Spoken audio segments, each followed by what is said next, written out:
Celebrating almost certainly now another final, but the Dundee United supporters have been hugely spirited. You just see them there at the other end of the ground.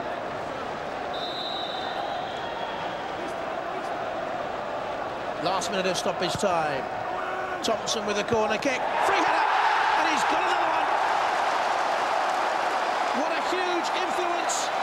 Bodo Balde's out of the game. Celtic 3, Dundee United 0. Bodo Balde with 2, Henrik Larsson with the other. And in the end, it's been a cruise for Celtic. Well, he's just physically so powerful, and even Jim Hamilton really was just shaken off by Bobo Balde there. A standing jump. Alan Thompson delivered the ball right to Bobo Balde and used all his physical strength. Did well to keep the ball down just under the bar. Alan Coombe couldn't do anything about it. Celtic are through to the CIS Insurance final. 2 goals from Bobo Balde sent Martin O'Neill through to the final. Dundee United improving under Ian McCall. Henrik Larsson got the other. With reaction to come, of course, but the full-time scoreline from Hampden Park in the CIS Insurance semi-final. Celtic triumphant. Celtic 3, Dundee United 0. I think we made it a little bit difficult for us as well. They played well, but I think we tried to play too many long balls in the first half. I think Bob had done excellent for us once he started taking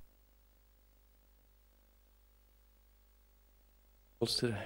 Yeah, that was a vital opening goal from Balde. Were you surprised to see him so far up the pitch? I saw it's very hard to miss him because he's quite a big man. So I saw him once I got the touch. I saw him, so I just left it for him, and I'm happy he took it because otherwise we would look very foolish. And you linked up well with Chris Sutton for the second goal, your goal. Is that a partnership you enjoy? Yeah, I mean, I enjoy playing with John as well.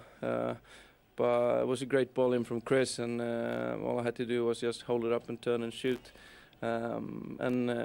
Finally I got a goal tonight. Henrik, you're the CIS Insurance Man of the Match. Well done. Thank you very much. I think Bobo should have it though, because it's not my decision. He don't score twice every week. So thank you very much. Thank you. Thank you. Not wrong about Bobo Balde, is he? He doesn't score every week.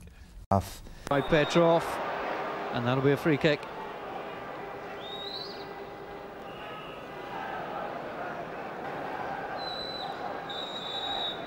Zarate comes up with a strike, tries to curl it, and that was a good save by the goalkeeper.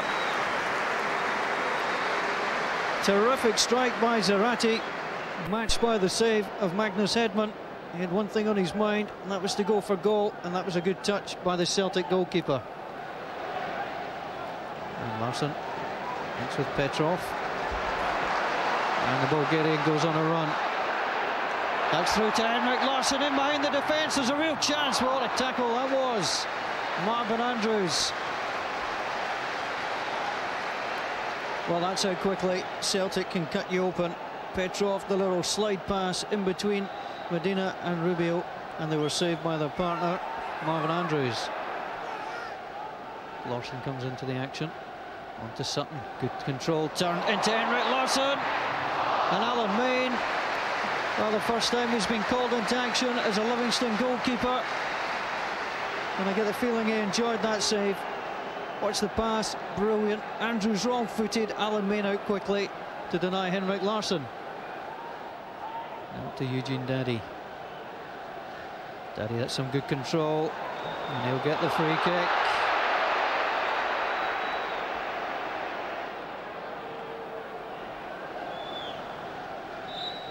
Branquin prepares to deliver. Curls it in, Marvin Andrews looking for it, gets the header on target, and Hedman has to make the save. That's 2 chances in the opening 11 minutes.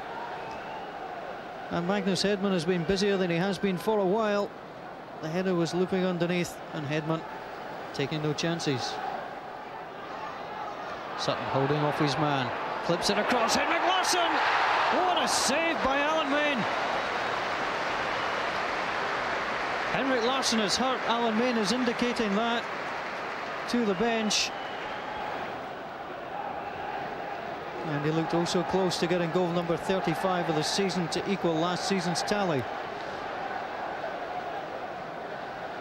Chris Sutton, terrific cross, looked in all the way, and the touch from Alan Main onto the post. Just holding his mouth there and getting some attention, and hopefully for Celtic he'll be okay to return.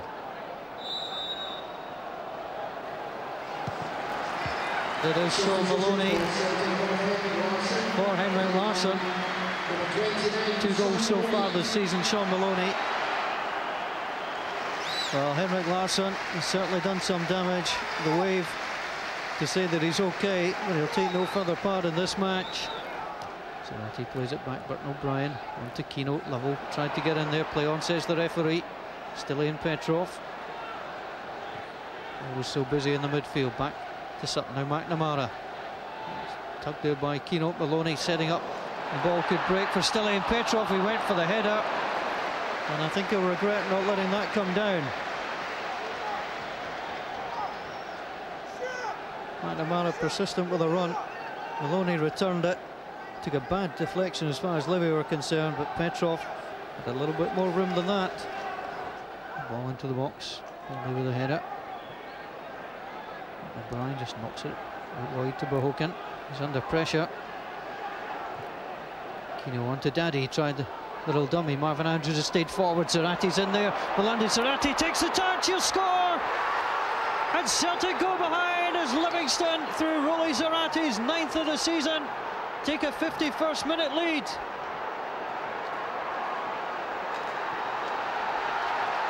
Well, what a test now for Celtic. It took an unfortunate deflection. Andrews had stayed forward. Valhanen didn't get the touch. Zarate cool to take it round Hedman. Keno almost in. Celtic tried to find chances. Now Maloney going on a run, cuts into the box, and Moore's almost holding him back. And Sean Maloney just pushes it wide. This is the pace of Sean Maloney. Good run, cut inside. Moore almost held him back.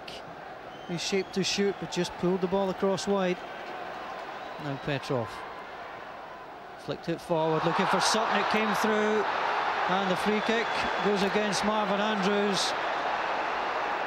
And Sean Maloney, he fancies chances from this distance. Also blows. Maloney steps up. Oh, it's a post and it's no goal. Celtic have equalised. Came in, thumped off the post, came across. And Momo Silla will take the credit. Guppy on to Sutton. Sutton to Valhanen. Valhanen, nice couple of touches. Free kick given away by Moore. Livingston may have decided to put a man on the post, but it's Maloney who spins for it. Good save, and then the follow-up, and it's Chris Sutton who scores. 7 minutes to go at Celtic Park, and Chris Sutton's 15th of the season puts Celtic ahead. A major Afternoon for you, but you managed to win the game. Your thoughts? Well, it was a magnificent game, and we fell behind in the match. And it was just a fantastic effort by the team, absolutely fantastic effort to come back. And considering we'd lost Henrik so early on in proceedings with a double fracture of the jaw, then I thought it was a brilliant effort. The team never gave up, and we're exceptional today. Exceptional in terms of courage and determination to try and win the game. And I thought they were magnificent. The double fracture of the jaw, how long do you suspect that will keep him out for? Well, he will be operated on tonight, and we're not sure the length of time. You know, it would be too early for me to debate that one. We obviously wish him well. There was no John Hartson on the bench today, Martin. He wasn't in the starting 11. Is there any link back to Thursday night? I have to ask you that. Yeah, of course. I don't mind you asking. I picked the team to try and get a result here today. That's precisely. If you're asking me was John Hartson injured, the answer is no, he wasn't injured. But I picked the side here today to see trying to get a result against Livingston, which we eventually did. You're now going to be without, obviously, Henrik Larsson for at least 3 or 4 games, I would suspect. John Hartson, Chris Sutton, Sean Maloney all now step up. More pressure on them, perhaps? No, those players that you've just mentioned, obviously Sean is a young and up-and-coming player, but you've just mentioned John Hartson and you've just mentioned Chris Sutton. These boys are absolutely top-class players, international-class players, and they've proved it. They proved it in their career before, and they've been proving it here on a pretty regular basis here at Celtic Park. Young Sean Maloney stepped up today. If you talk about people stepping up, there was nobody more exciting, there was nobody... He was magnificent. It took him a minute or two, or 5 or 10 minutes to get into the pace of the game. And once he got everything going, he was sensational. And he got us going. He got us going for one so young. He was fantastic today. Martin, it was a good comeback by Celtic. Well played today. Thank you very much, Indy. Thank you. Reports. Reminder of Larsson's clash of heads with Livingston's Gustavo Bohoken yesterday. Although serious, specialists familiar with this type of injury to the jaw say Larsson should make a full recovery. This is the lower jaw. This is called the mandible, and it can break in any area from the jaw joint to the midline. If the jaw breaks, it disrupts the teeth, and it's very important that the jaw is put back in the correct position. And we do this at the operation, and we hold it there with titanium plates placed across the fracture. The prognosis for Celtic isn't quite so healthy. Larsson's leg break in autumn 1999 sparked a dismal run, including cup defeat by Cali Thistle and the loss of the SPL title to Rangers. 2 UEFA Cup ties against Stuttgart, the CAS final against Rangers, and of course a vital league showdown against Rangers. The timing could hardly be worse for Larsson and for Celtic. It might even cost Henrik his Player of the Year award. But maybe this is the time for Celtic to show that they're not a one-man team. It's time for Martin O'Neill to kiss and make up after his fallout with John Hartson. And optimism was in short supply around Parkhead today. A massive blow to the club, and just unfortunate that these things have happened, but they'll just have to get on with it. It's horrendous. I mean, he's Celtic, isn't he? Pick Moses is what Celtic's all about. But Celtic made a positive start to life without Larsson yesterday. After going 1 down to Livy through Rolando Zarate, they sweep both Celtic goals. The first claimed by Silla, the second by Sutton. And while the spotlight's on Celtic strikers... I decided to make a pause, and if I can start training again, I can make my job well. OK, well, we'll let the fans decide here. A show of hands here. Now, you've seen George here. Hands up if you think he still looks fit enough to chase after a photographer at a Christmas party. See, a few think you've still got it there, George. And you were a fantastic goal scorer. I mean, you're one full season at Celtic, 33 goals in 41 games, which is amazing. And you were able as well, we've got a great clip here. Without penalties. Sorry? Without penalties. Without penalties? Yeah. Right, no so many did you really score? No penalties, and I lost 7 games. I'm injured. Right. You're just getting full of yourself now, frankly. Not 33 goals, that's enough, all right. Now... Not bad. Better than that, though, in your head. Yeah. The opening goal!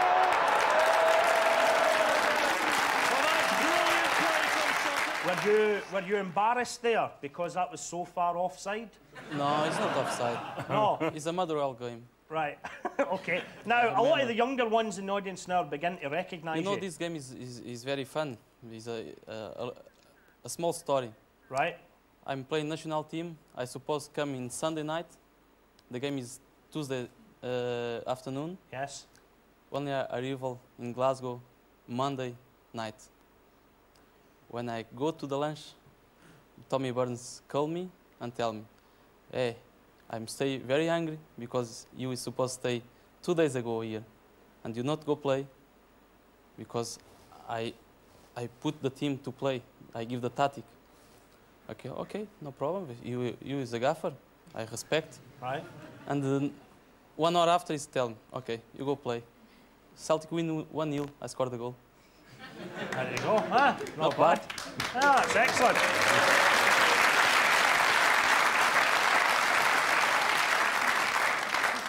If you're doing any after dinners, though, I probably wouldn't tell that one. All right. Now, we need to move on to the Celtic, the fact that you left Celtic. Was it all down to Fergus McCann? What really happened? I speak, in the last 6 years, I speak all the time about the true story. And I have the papers when I came here to sign. The first time I signed a 6 months contract. And after he's offered me 3 years contract. And wages. Right. And in the last 2 days to finish the deadlines in all Europe, I need to decide if I sign the contract and play and can go in the Euro 96 or not play to the end of the season. I start and decide the risk, and I ask, what happens if I make a good season? He's tell me, I give your money back because I pay my transfer to Sporting. And I tell, put in the contract, and he's tell me, no, I give my word. Right. I agree, and I ask if I come an English club to buy me, how much need pay? The same money I invest you. I ask again, put in the contract, and tell, no, I give my word. Then they get it. When he's finished the season, in 12 months, my agent come here 9 times. Right. And he's never is good. The last offer is more 2,000 a month. To the normal people, is very good. But to the player play in the big club and the high level, is nothing. What is it you miss about Scotland, George? What do you miss? You're back here for a weekend. Celtic supporters. Right, and for the rest of us though, just so we can remember what you really did used to look like, can you just try that on for us, George? This'll bring the memories flooding back now. It's very short. Go for it. Look. There he is, George Cadet, that's how he is. Well done, George. Right, thank you very much, George. Now it's time for... Celtic on this weekend equalised with 15 minutes remaining during his country's friendly against Bosnia at the Millennium Stadium. It ended 2-2 in Cardiff. Ian McCall says he'll back Falkirk's Headman is extremely doubtful for tomorrow night's UEFA Cup game against Stuttgart after he was injured in training. It's a huge blow to Martin O'Neill, who may now have to field a less than fit Rab Douglas in his place. And as the German side arrived in Glasgow this afternoon, their coach told us he's hopeful of leaving with a victory. Lanald Riesk reports. Magnus Hedman started this morning's training session with an eye on what would be one of the biggest games of his career. But his involvement in tomorrow night's game against VfB Stuttgart is now extremely doubtful after he caught his studs in the turf, twisting his knee. Celtic's first-choice keeper will now undergo a scan to determine the extent of the damage, which could mean Rab Douglas, who's only just recovered from his own injury, will face Stuttgart. It's a blow to Magnus, and Rab is just recovering, obviously. He had a thigh problem with in the game against Dundee, so he's not really or hasn't had the games, but he's ready to go. So, good news for VfB Stuttgart, who flew into Glasgow this afternoon, knowing that in manager Felix Magath, they have someone who knows Celtic well. You came here in 1996 with Hamburg, you came away with a 2-0 win. Are you confident you can do the same with Stuttgart? I hope so, sure. Yeah. Martin O'Neill certainly won't want a repeat of that game against SV Hamburg, but he's well aware of the size of the task facing the home side. The truth is this, I actually think at this minute that we're punching above our weight. We're playing a side now who are third in the Bundesliga, and we are second favourites in the match. We can win. We can win the game, and there's no doubt, and we can win the tie. And but as I said earlier, we'd need to play strongly. Well, it looks 3 Swedes missing for Celtic. They hope they don't miss Hedman and Mjällby too badly, but life without Larsson could be difficult. Henrik's big match goals have been a big feature of recent Celtic successes at home and in Europe.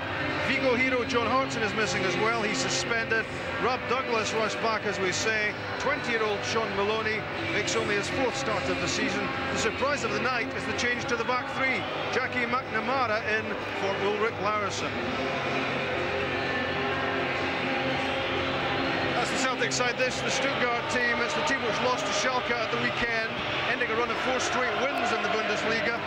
Massive experience in midfield with Zvonimir Soldo, the Croatian, in the holding role, and that man Balakov at the head of that diamond formation in midfield. And a huge talent in attack, Brazil-born Kevin Kurani, just 20. He's knocking on the door of the German national team. Well, he doesn't need an introduction, but I'm going to give him one anyway. It's the most famous referee in world football, Pierluigi Collina. For a big match, a strong referee, and it was he, of course, who handled last summer's World Cup final.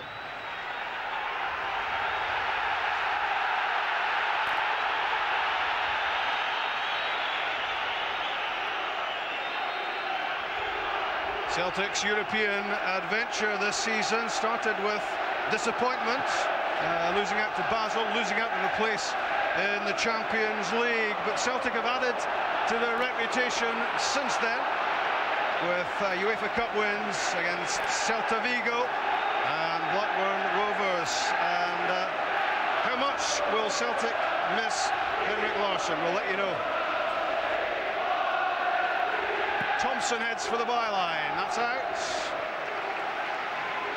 And time to get a word from Sandy about a Celtic lineup which is one or two surprises. McNamara in for Larsson, and also Lennon and Lambert in midfield, who haven't featured together in too many of the recent games for Martin O'Neill. Well, that man there, Martin O'Neill, he certainly had one or two decisions to make before the game. Sean Maloney, I'm delighted he's getting a start tonight because he's such a talented young player. Henrik Larsson will certainly be missed, but hopefully he'll do well tonight in this marvellous arena, marvellous stage and great atmosphere for this match tonight. Didier Agat, his pass going behind Sean Maloney. Thompson's interception, now Valhaden overruns it, but what a crunching challenge, which lets Stuttgart know immediately what he's all about. And well, Silvio Meissner is one of several Stuttgart players who stand on the brink of missing the second leg. They're on 2 yellows. That's a great tackle from Yus Valhaden. That gets the crowd going, full-hearted determination. Thompson's free kick aimed at Sutton, headed away by Gerber, back it comes, and thumped clear by Bordon, the Brazilian.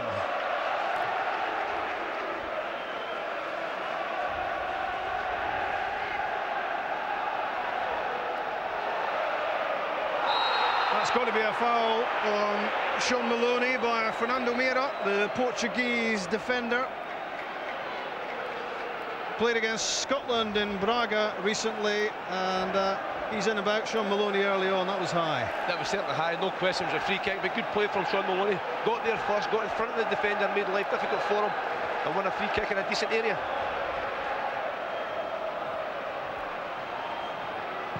It's Maloney's free kick. Not short in confidence, is he, the 20-year-old? And he's in hot form from set pieces at the moment. It's nice to see that, but really not much chance of scoring from that distance. Here's the first sighting of Alexander Gleb, the Belarus international, number 15. He's a speed merchant, he can play, and Celtic will know all about him from their research. Chris Sutton back to Stilian Petrov, and wide for Alan Thompson.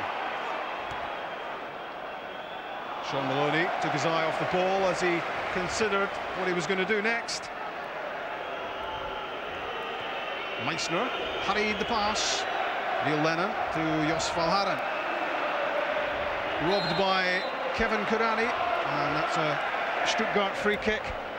Third in the Bundesliga, just behind Dortmund and Bayern, the top two there in the Champions League place at the moment. And this man has done a lot for them. 10 Bundesliga goals for Kevin Kurani, still not 21. And he's also scored 3 times in this UEFA Cup competition this season. From Meira to his central defensive partner, Marcelo Bordon. Long ball for Balikov, that's useful. And the shot goes well wide. It just shows the Germans they're dangerous going forward. They're not third in the Bundesliga without merit. It's a real challenge tonight for Celtic. A shot from the Greek international, Amanatidis. And as expected, Rob Douglas not taking the goal kicks. It's Bobo Baldi. That tells you something about the readiness of Douglas for this. It's come along too early for him, but Celtic need him. And on the bench, it's 17-year-old David Marshall. He's the goalkeeping replacement should Douglas have any more problems. Jos Valhaden very heavily involved in the first few minutes and fouled there. It's certainly a late tackle from Hinkle. The referee tried to play advantage, but seen Celtic had lost possession. Very good referee in bringing it back. Jackie McNamara playing on the right side of the back three, with Valhaden having gone to the left. Ulrich Larsson on the bench And of course it's a Celtic technical area, minus Martin O'Neill, and of course the team is minus the goals of John Hartson, who scored that crucial goal in Vigo, which took Celtic through here.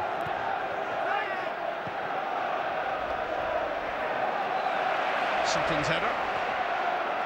Thumped downfield by Bordon, and it's going to come back his way from Balde. Agat. Not entirely sure what he was going to do there, Didier Agat. Gerber trying to get beyond him, he was fouled. Free kick. Felix Magath, terrific player, capped more than 40 times by his country, and doing pretty well as a coach now as well. He used to be known as the firefighter. He was brought in to turn a club round, and he's certainly done that with Stuttgart. Staved off relegation 2 years ago, finished 8th last season, and now knocking on the door of Champions League qualification. Free kick. Bordon's challenge on Sutton. That could be a meaty little confrontation.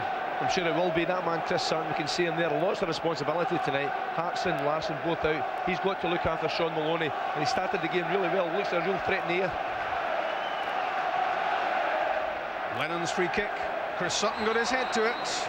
And out comes Timo Hildebrand.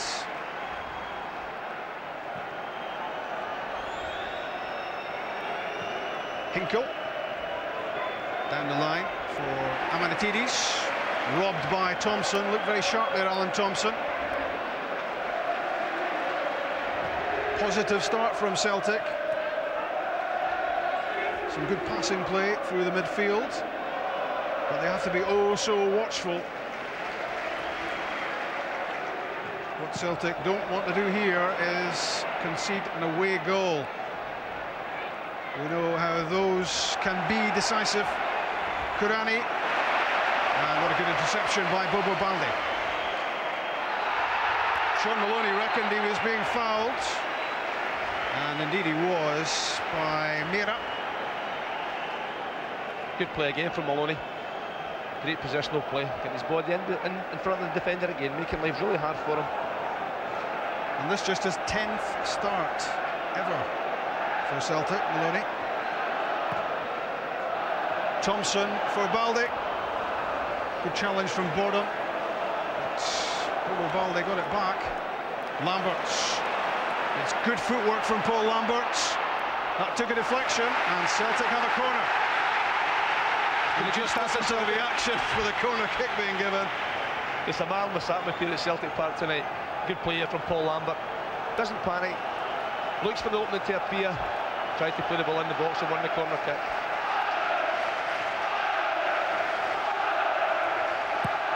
Thompson's left foot in swinger. Petrov flung himself at it. Stuttgart get it clear. Amanatidis jumping against McNamara, who wasn't sure where it was. Here's an opportunity now for Gleb, and it's just beyond Amanatidis. Otherwise, Stuttgart could have taken the lead. Celtic were caught. This is a real chance. It's from the Celtic corner kicks, a set piece. The big defenders are up the park. They're caught short at the back. And Gleb, it's a decent ball across the front there. Kurani, thankfully from Celtic's point of view, just couldn't get there. But the threat's here. Well, as I said, it's a Celtic technical area minus Martin O'Neill. Let's find out from Chick what's being said there at the moment. I think John Robertson having one or two words of encouragement for Sean Maloney, just maybe a little nerves given the incredible atmosphere inside the ground tonight. Tell him just to settle down, go into his game, and of course concern over Rob Douglas. A little bit of a gamble tonight, Rob. John Robertson told me before the game that this was always his target as a comeback match, but Hedman sees a specialist tomorrow to decide how long he'll be out of action.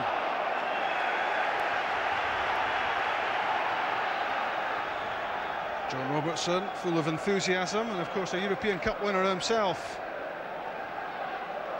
Martin O'Neill as well, and of course the two managers, O'Neill and Magath, have that in common. Both have won the biggest trophy available in European football, played against one another as well when Nottingham Forest played Hamburg. Push on Sutton, and Kalina plays advantage correctly. Petrov to Lambert. And Agat, the full width of the pitch. It's a good run from Agat, and well stopped by Gleb. Valdez header falls for Balakov. Kurani, good pace away from McNamara. Still it's Kurani, it's too high. He looks a real threat. He's big, he's strong, he's quick. He's also very determined. This is a good run. Probably doesn't get closed down quickly enough. Eventually the Celtic players are round about him, and Rab Douglas had that one well covered. Man of the match competition. The prize tonight, a Freeview Digibox if you want to get the pick of the latest digital channels. 0900 10 225. Pick your man of the match, or who you think Sandy will pick, more to the point. Chris Sutton wins a corner. Good play from Chris Sutton. This is a chance for Celtic. Set pieces could be so important to them. You've got a few big lads there, Bobo Baldi, Chris Sutton especially. In France, it's Auxerre 0, Liverpool 0. The winners of that one will play the winners of this one. Thompson's delivery, beyond everyone. Chased out by Sean Maloney.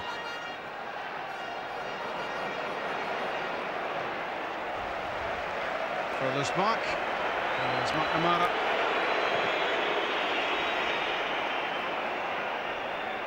Baldi flicks on the Douglas clearance.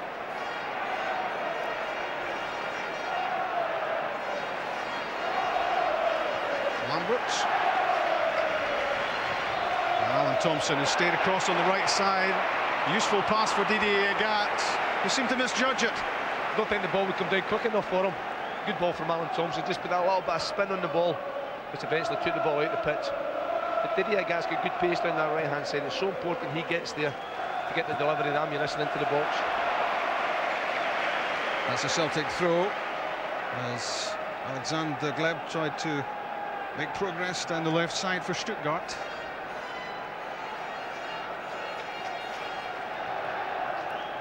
Chris Sutton doing the hold-up work. Soldo's pass.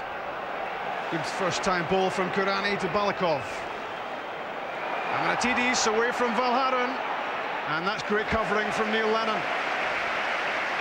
And it's a goal kick. Good tracking back from Neil Lennon. He's so good at doing this part of his game. Defenders out of the game. Amanatidis is a decent player as well. Him and Kurani both look really dangerous going forward, so the lads at the back have to concentrate. Useful Haran lost out in the first one, but Lennon working back. Great reading of the game from Neil Lennon, so important to Celtic in that central midfield area. Lambert's pass, the run of Agat, terrific pace, he's away from Bourdon, picks himself back up, holds off Gleb. Agat's cross, and no one attacking it in the middle for Celtic. An easy take for Hildebrand. That was the best we've seen so far from Didier Agat. Great play down that right-hand side. He's so quick. He's got so much belief in his pace that he can get beyond people. The final ball, eventually, when he gets a bit of time here, works it well. Down to the dead ball line again, and doesn't really look up. But you'd like to see somebody attacking that ball inside the box. Terrific tackle from Alan Thompson. Stopping Fernando Meira in his tracks. Now Sean Maloney threading his way through. Surrounded by red shirts. And eventually robbed of possession. That was very promising. Now Kurani. He is quick, and he's won a corner kick off Jackie McNamara. Born in Rio de Janeiro, Kevin Kurani, an over-21 international. He played in the future team for Germany against Scotland recently in Mainz, and he's not far away from a senior call-up.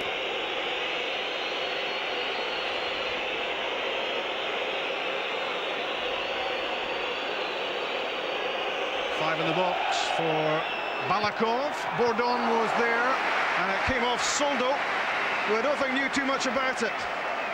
It's a decent ball in from Balakov. Good defending from Celtic, to be fair. Lots of bodies round about it. Rab Douglas, he'll be happy with that one. In fact, it ended up coming off the head of Jos Valharan and back into the arms of Douglas. It was well won by Gerber. Kurani turning away from McNamara, who was then helped out by Paul Lambert. And referee Kalina gives a free kick to Stuttgart.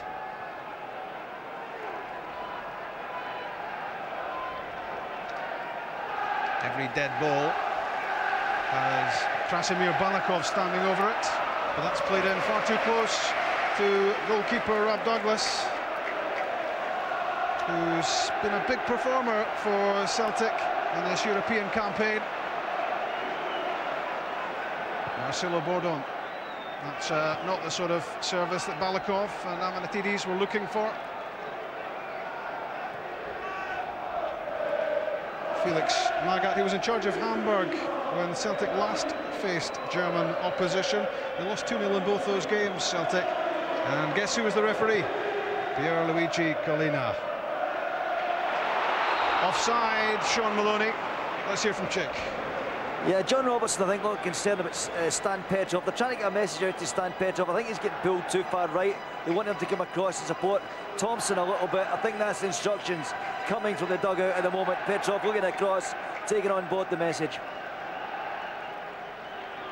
Given away by Gleb.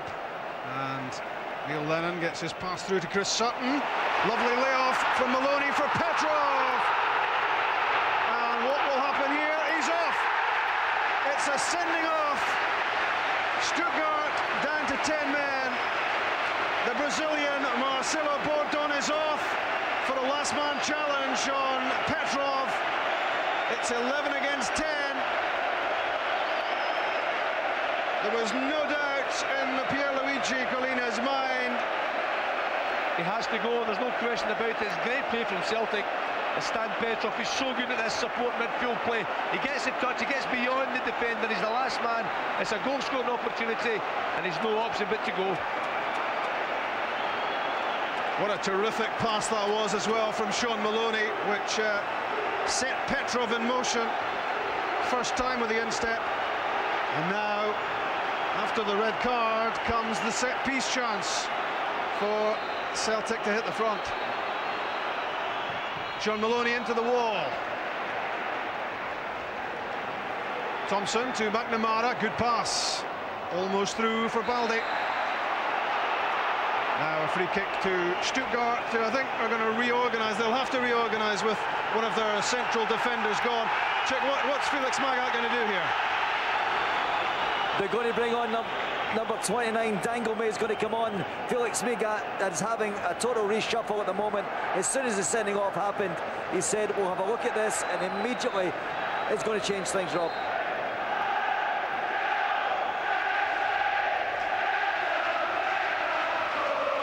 Baldi's header. Petrov prods it towards Alan Thompson, strong enough to withstand the challenge from Kurani. Lennon won the ball for Celtic. Now Sutton.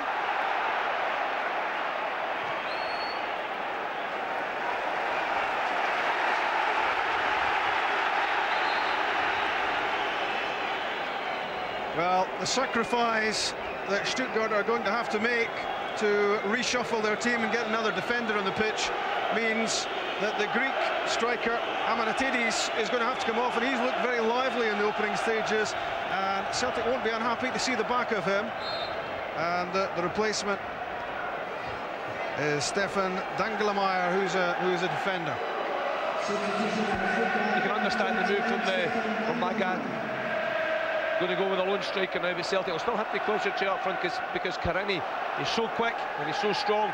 It's even more important now they don't lose anything tonight. They've got to try and get a goal with the advantage they have.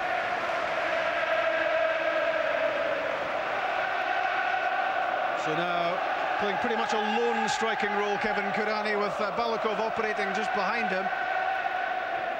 But when Kurani and Amanatidis were operating together in the opening stages, when they did get the ball downfield, when they broke quickly, there was a definite threat to Celtic, and to a certain extent now that threat's gone.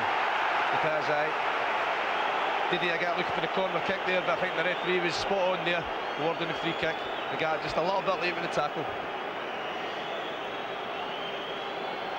It was the running of Stilian Petrov from midfield. He does it so well, which caused the problem. But look at the quality on the pass from Sean Maloney, set up by Sutton. He nicked the ball beyond Bourdon. The defender was committed. He had to go. No question. But it's a good move from Celtic. Sutton involved, young Maloney involved.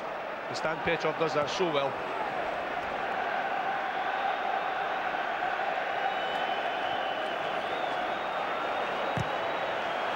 Gerber under pressure from Agat. Lambert for Sutton. And goal kick given. 20 minutes played, and Martin O'Neill will be delighted at a one-man advantage, and he'll now look to his team to capitalise. It's so important to do that, Rob. You have to take advantage of extra man, and the way to do that is to get width in the field, get down the sides as best you can, and stretch the Germans all over the park.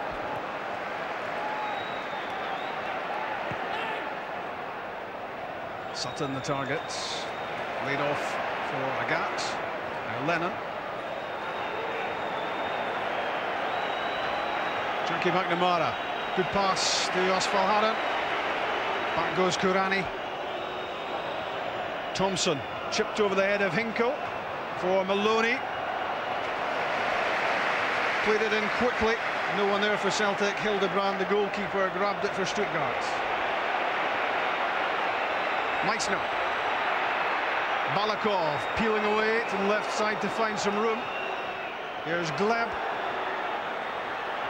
Onto the left foot, and a good challenge from Agat to win possession for Celtic. Sutton reckoned it was being fouled by Mera, and the referee agrees. And it's interesting because a red card already for Stuttgart, and well, 4 of this remaining lineup are on 2 yellows. 1 more means they miss the second leg.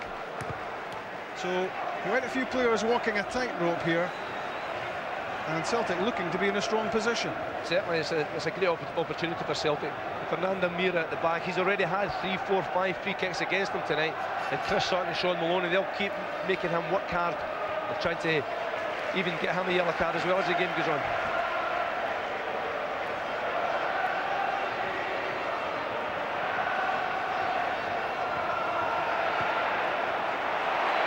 Lambert's pass over the top for Agat. A chance to create. Took a deflection on its way in. Meissner clears. Celtic want to keep the pressure on, get the ball into the box. Good quality supply for Sutton and Maloney, and Petrov, as he's shown already, will get there as well to support. The pace of the game now is so important. Celtic have to keep the pace up, they have to keep the ball moving and make the Germans work hard.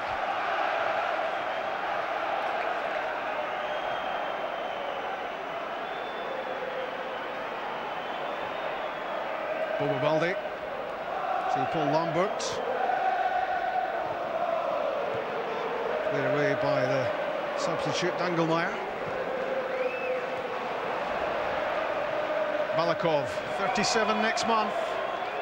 But he can still play a bit, and Gleb linking with him down that left side. 5 caps for Belarus, the 21-year-old, and the other end of the age scale, Krasimir Balakov, who will become assistant coach, assistant to Felix Magath at the end of this season.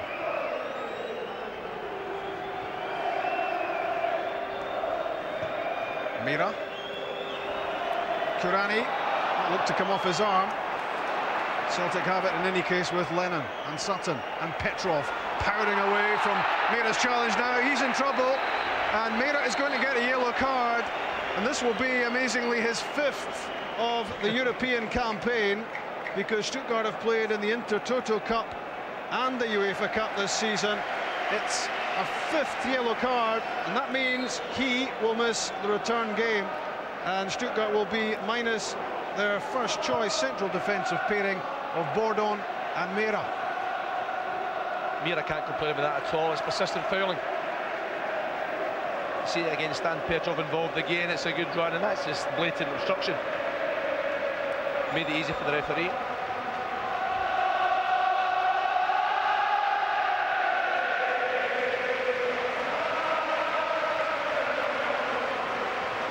Past the midway point in the first half, Celtic 0, Stuttgart 0, and again on the back of Vigo and Blackburn, this is top quality European opposition for Celtic. If you're third in the Bundesliga, you've got to be a decent side. Free kick against Chris Sutton. I don't think Chris agrees, does he? It's just the elbow across the body here, not much in it, but just enough to put the defender off. Sutton approaching a century of appearances for Celtic, and 3 European goals for him already this season. Free kick goes Stuttgart's way.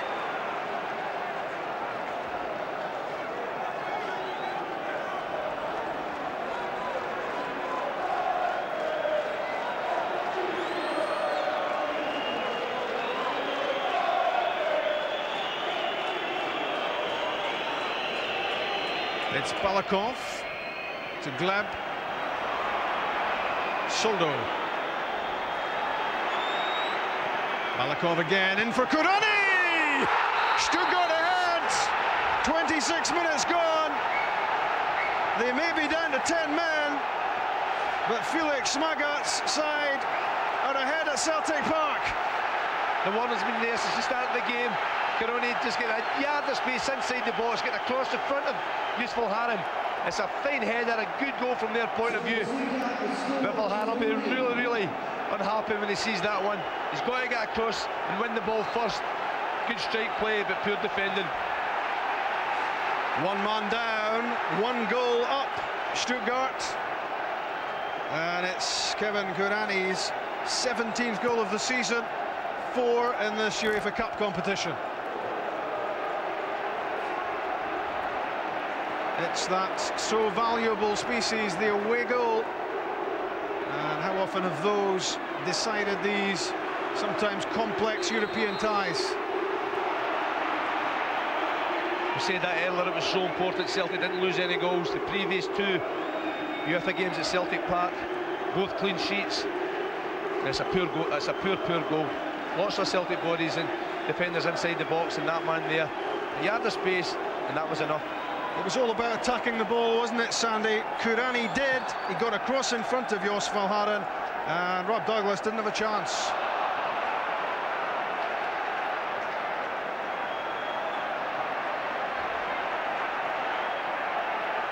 Thompson won the header and took a knock in the face in the process. Balakov flicks it forward. Free kick against the Stuttgart striker.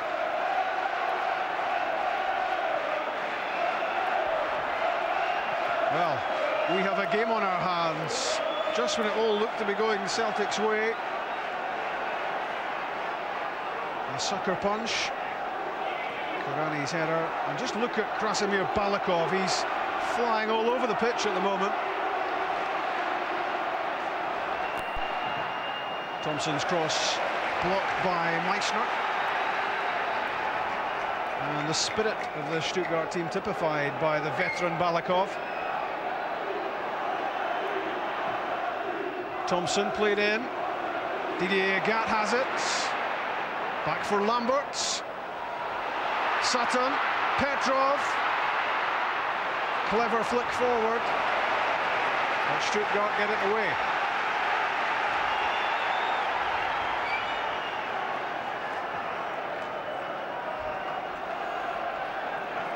And Celtic have the ball, not surprisingly. Every Stuttgart player getting behind it. I know, Chick, there was a debate in that Celtic technical area about reorganising for 11 against 10. Yeah, they had a thought about it as soon as the ordering off happened, and whether they're getting messages from Martin O'Neill, I don't know, but John Robertson still decided not to change things. There's definitely a message now, keep it the way they're going. But I tell you, Rob, they're still trying to get some message. It's still in Petrov. They've got a problem with him. Here is Petrov. Neil Lennon alongside. Rolls it for Agathe. McNamara on the overlap. Needs a good ball in. That's decent. Petrov is wide. That's a chance.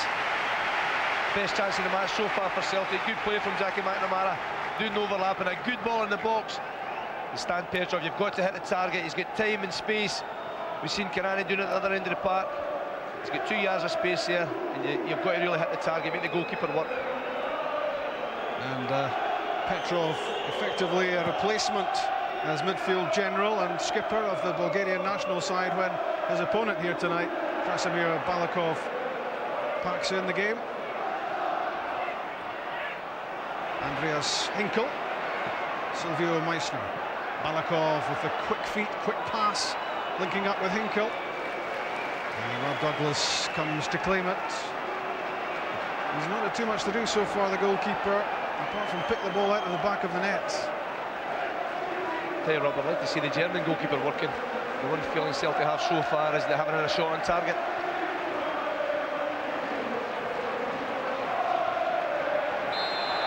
It's lost by Agat. Man of the match competition, don't forget, on 0900 10 200 25. A free view digibox could be yours if your choice agrees with Sandy's later. McNamara. Alan Thompson.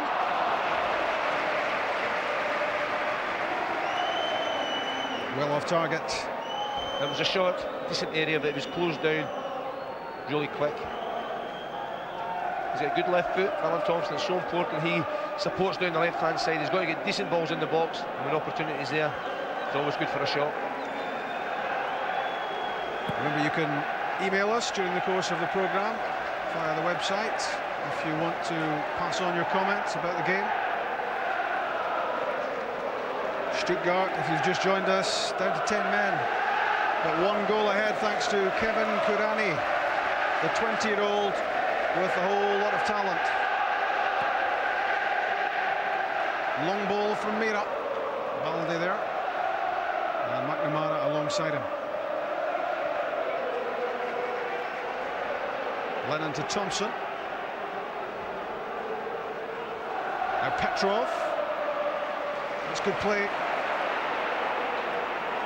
Lambert to Agat.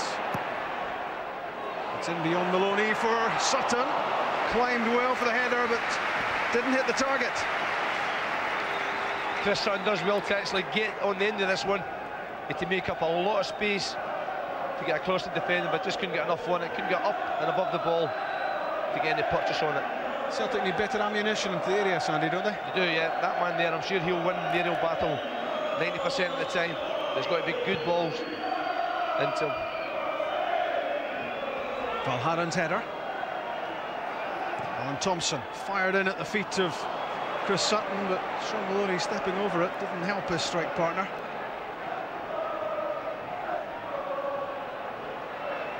Alexander Gleb with a great burst of pace and not a bad pass to Kurani. Balde was the barrier, and that's a Celtic throw. Neil Lennon was in, snapping at the heels of Kurani, and the last touch was off the German. He's a player though. Kurani's exceptional pace, strength, very good young talent. And here he comes again. McNamara stopped him. Agat. That strong play from Didier Agat. Just went straight through the challenge of Gerber. Now he turns on the pace, away from Soldo. Here's Alan Thompson. Down went Jos Valharen. No penalty. It's a good move from Celtic, great play from Didier Agat. That's a better ball in the box. Found Thompson, claims for a handball inside the box there, but the referee spot on. Maloney taken out, and again Pierluigi Collina reaching into his pocket.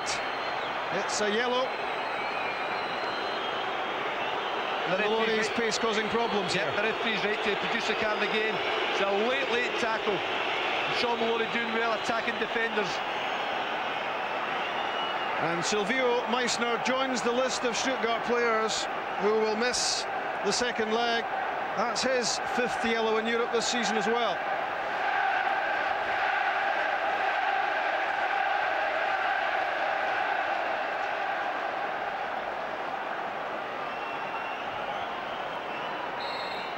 Likes a set piece, does Sean Maloney. Played in with a lot of pace. Agat. McNamara. Petrov chests it down! And Paul Lambert scores! A brilliant equaliser from Lambert. Celtic back in the game. It's a brilliant goal from Paul Lambert. It's a fine strike in the ball. Half the low across the goalkeeper. But Stan Petrov involved again. Good leg play, just to lay off. Good weight from his chest. Made it easy for Lambert. It's across the goalkeeper and slow and hard. Hard to save. Celtic deserved the equaliser. It's a 4th goal of the season. I think most Celtic supporters were on their feet, and the manager certainly was. Lambert for Celtic. It's 1-1.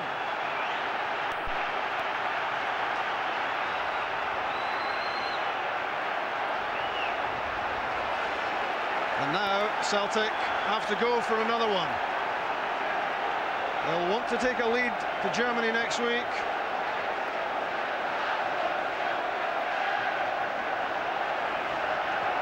Even 2-1, were they to win it by that scoreline, would not make them feel too comfortable about heading for Stuttgart, but the main priority at the moment is to get another goal, and then they would hope another one.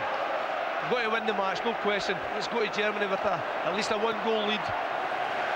And it's 11 against 10, there's no reason why that and more isn't possible. So important for Celtic that they equalised before half-time. It was. They've started the game fairly well. The only bit that was missing was the final shot, the shot on target. And that was the first time they managed to make the goalkeeper work. And it was a great strike from Paul Lambert. Caught it exceptionally well, low and hard, giving the goalkeeper no chance. It's interesting that neither goalkeeper has really had a save to make before they've picked the ball out of the net. Sean Maloney, Didier Agat. This time he's stopped by Heiko Gerber.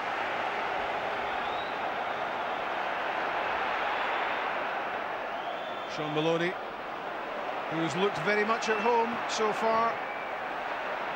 And starting in the Celtic top team is a rarity for him.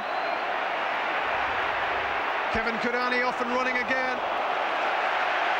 But he wasn't going to get past Bobo Balde that time. He's strong, but he's not that strong.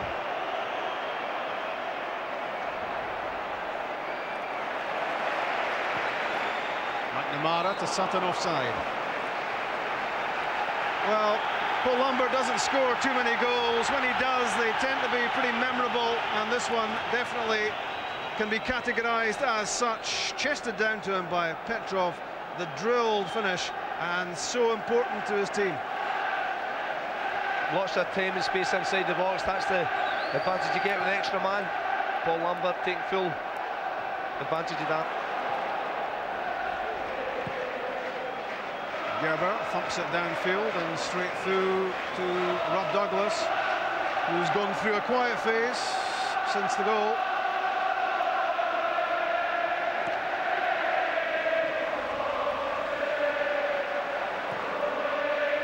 It's one of those special nights inside Celtic Park. What an atmosphere, and what a cup tie we have here. It's a marvellous game. There's a good tempo to the match. The Germans are playing their part as well. Balakov in the middle of the park, Karini up front, always going to be dangerous. The Celtic have to keep the pace up, they have to keep working as hard as they can to keep the Germans stretched. McNamara probing at the Stuttgart defence. And it was Dangelmeyer, the substitute, who played it out. Chris Sutton linking up with Paul Lambert, unlucky. He overran it, but even before the goal, Paul Lambert was having a big influence on this match. This is a good first half. A 60,000 sellout. And it really is a terrific noise inside Celtic Park. No wonder Stilian Petrov was struggling to hear the instructions from the touchline. Morse code might have been a decent idea.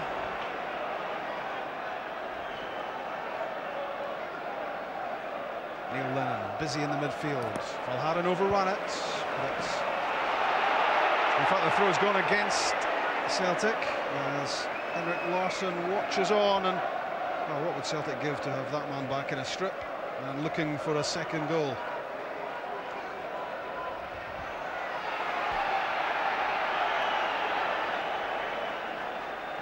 Inside the last 5 minutes of the first half. Celtic 1, Stuttgart 1 from BBC Scotland, the live match. And we'll have the return for you as well in Stuttgart next week.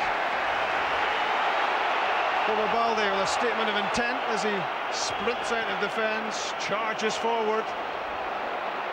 And he's pushing further and further towards the Stuttgart penalty box as Didier Agat wins a free kick, given against Heiko Gerber. Good play again from Agat down that right-hand side. That's certainly an area where Celtic can get a bit of space to get the ball in the box. Valhaden and Balde up into the penalty box alongside Sutton and Maloney. Lennon's shot deflected, and Sean Maloney lets it go for the corner. I think that was going to Rose Ed there. I don't think Neil Lennon was actually expecting this ball from Alan Thompson. It was well wide, but Celtic get the break, get the corner kick. Came off the head of Meissner on its way behind. Balde looking for some room to do some damage. Fired in by Maloney. It's too long. I think that's 3 corner kicks Celtic have had, and every one they've played in swinging right to the back post, actually beyond the 6-yard box. And you know, doesn't seem to be one of their big guys there to attack the ball.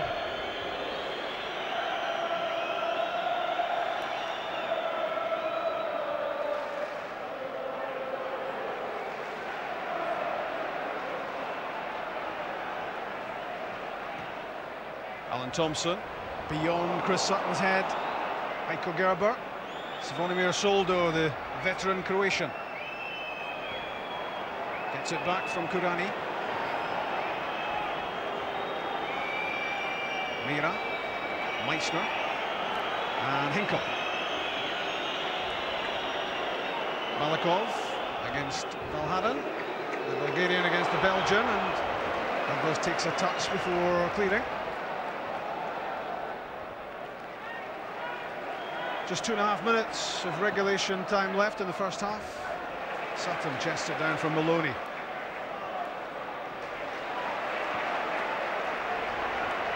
Lennon and Lambert.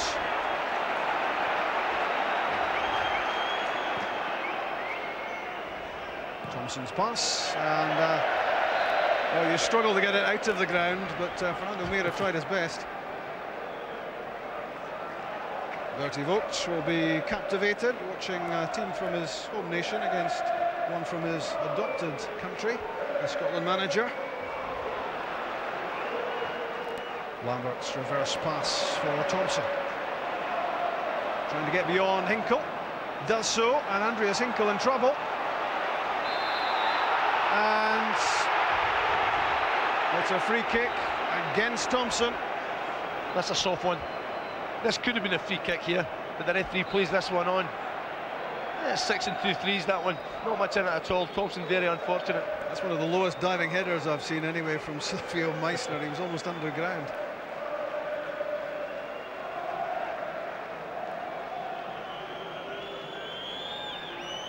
Timo Hildebrand with the goal kick. Well, who's going to be second as Balde won that header? Alexander Gleb misses his kick. McNamara, Agat, used his body well. Terrific play from Agat, now Thompson. That could be useful for Sean Maloney! 2-1 Celtic, and Sean Maloney enjoys his finest moment in the Celtic hoops. The 20-year-old strikes in only his 10th start for the club, and Celtic take a lead into the home dressing room at half-time.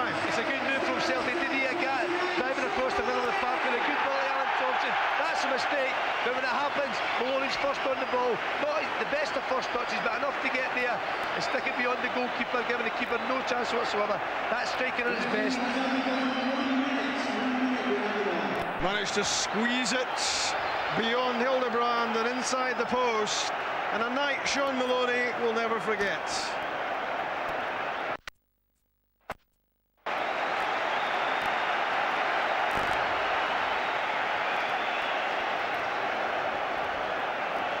Sean Maloney's third goal of the season, and I think that one puts the goal against Inverness in October and against Aberdeen in November into the shade.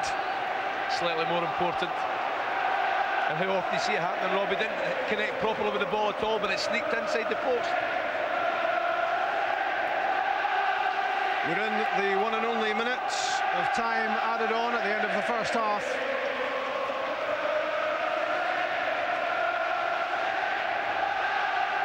Pierluigi Collina looks at his watch. And Paul Lambert equalised for Celtic. What an important goal that was, hitting back after Kevin Kurani had shocked Celtic Park. 10-man Stuttgart hit the front. And it was 20-year-old Sean Maloney who can't remove the smile from his face. There's never a bad time to score, but what a good time to score for Celtic just before the half-time whistle. Lambert and Maloney for Celtic after the red card early on for Marcelo Bordon for his last-man tackle on Stilian Petrov. But what a header from Kevin Kurani. He got in front of Jos Verhaeren to beat Rob Douglas. Stuttgart in front. This was the equaliser, chested down by Petrov.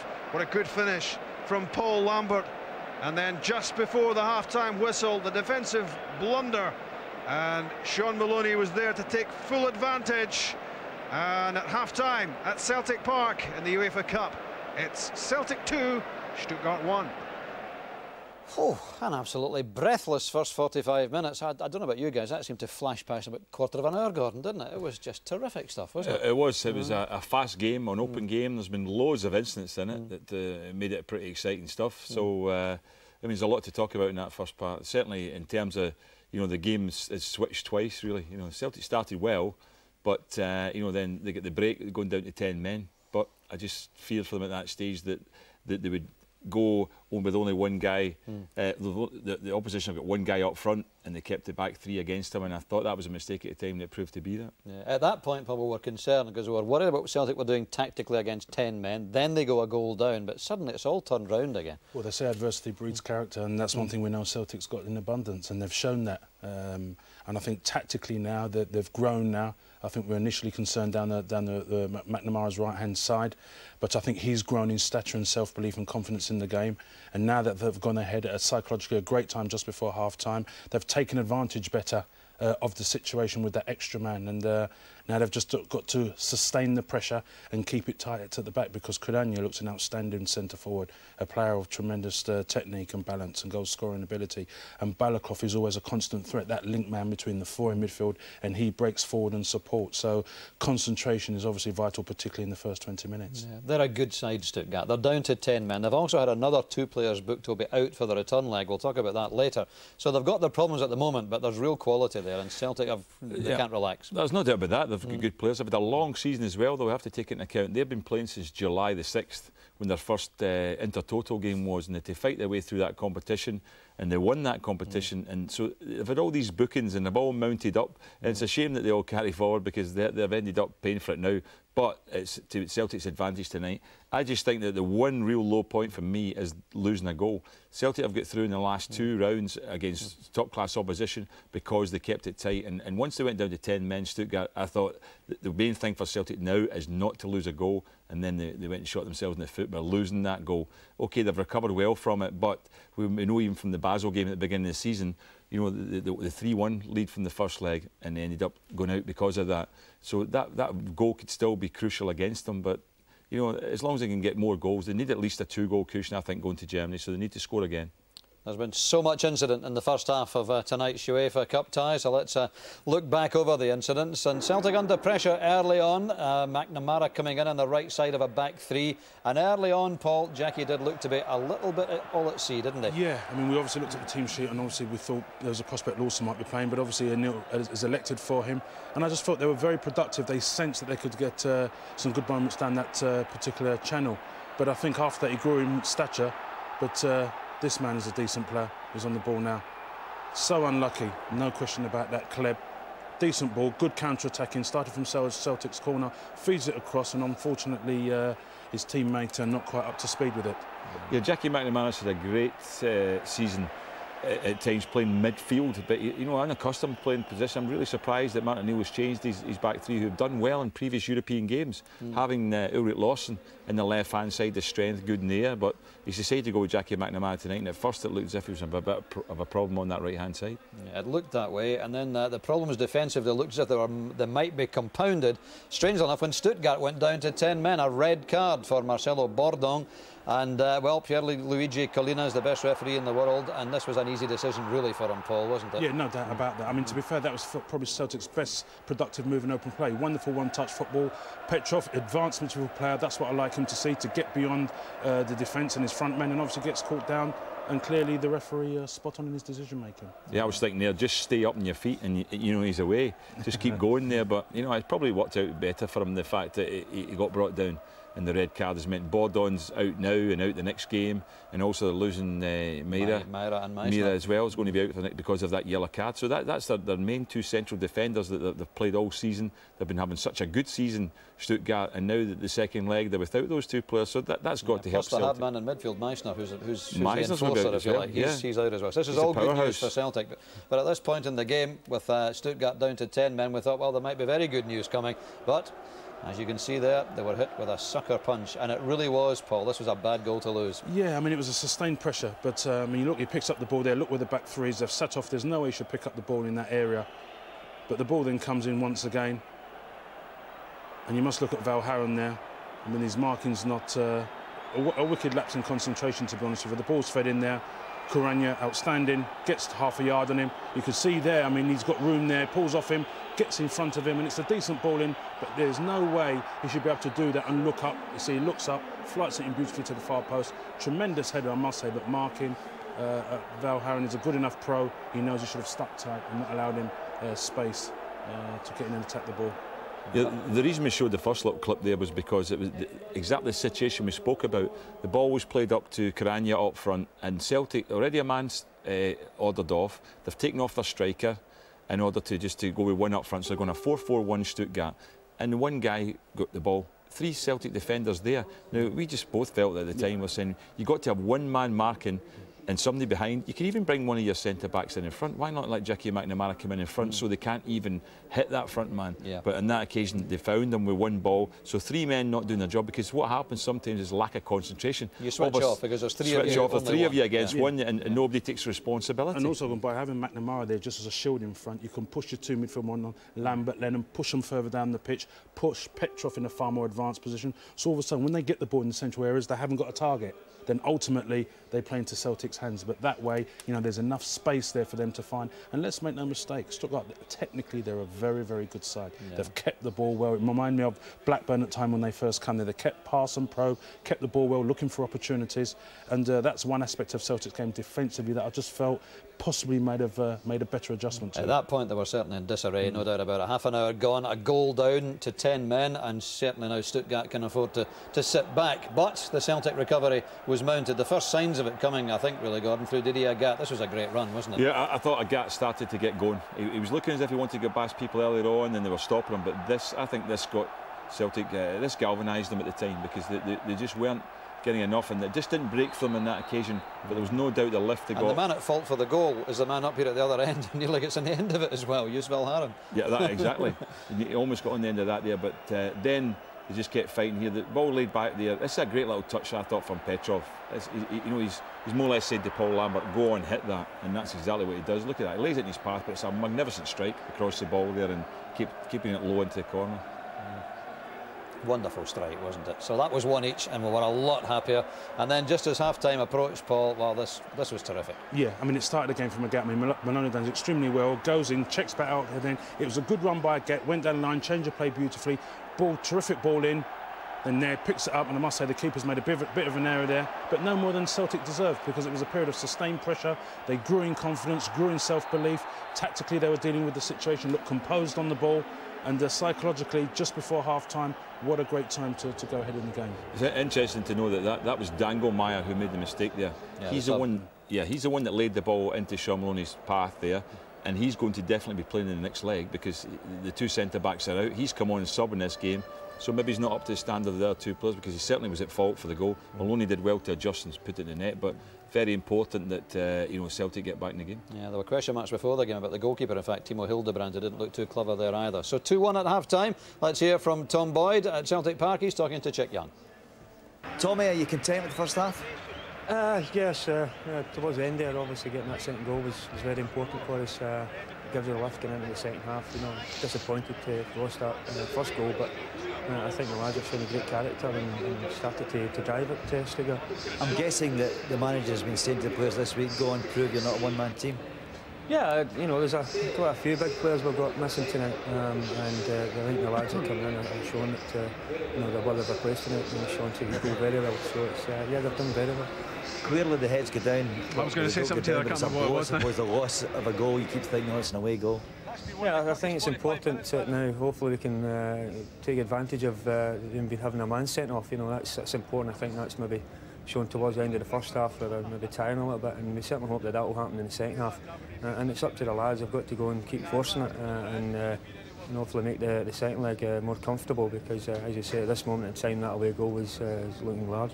I don't know if you're aware, Tommy, but the sending off the 2 yellow cards mean they're missing both the main central defenders plus at least one other player for the second leg. That's got to be in the back of your mind, isn't it? Well, first and foremost, hopefully we can get this game a victory, and then obviously the manager will be back, and you sort of look at things and see what players have got available for the second leg, you know, and they've, as you said, been missing quite a few. So we certainly hope that you know, we can go and confirm this and solidify the result we've got now. And finally, can you imagine what's the manager's going through, sitting up in that stand and not being in the dugout tonight? Oh, it'll be an absolute nightmare for him. He's, as you say, he's frustrated up there, but he'll be back for the second leg. Thanks, Tommy.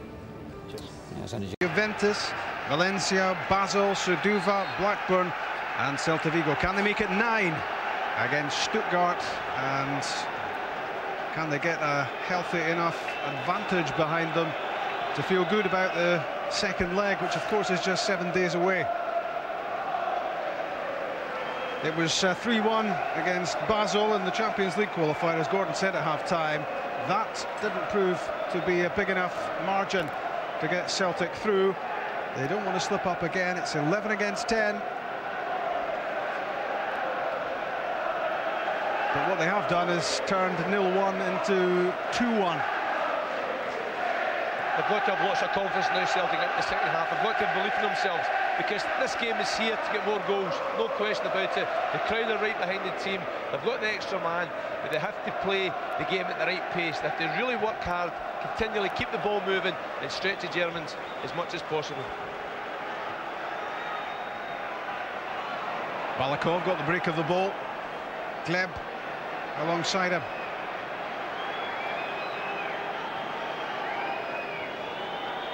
Gerber. Soldo, 35-year-old Croatian. Mira for Kurani. And they're toughed out of it there by Bobo Balde.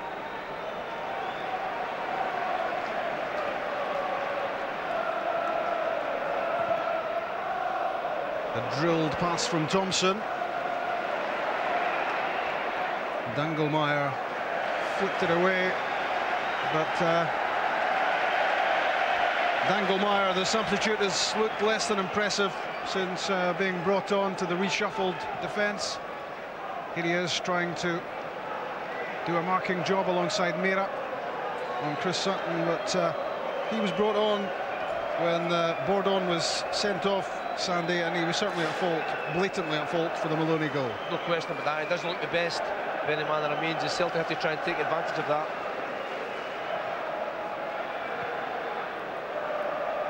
Soldo. Mira. Came off the head of Valharen.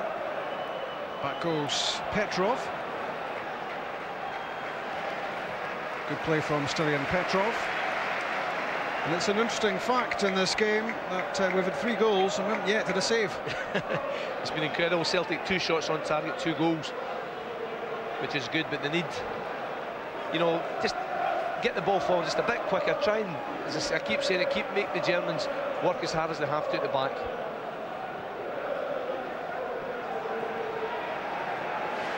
Neil Lennon. Jackie McNamara.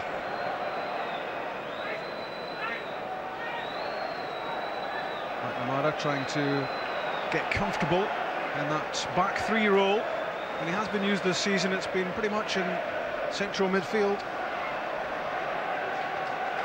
Soldo, an assured presence in the midfield for Stuttgart.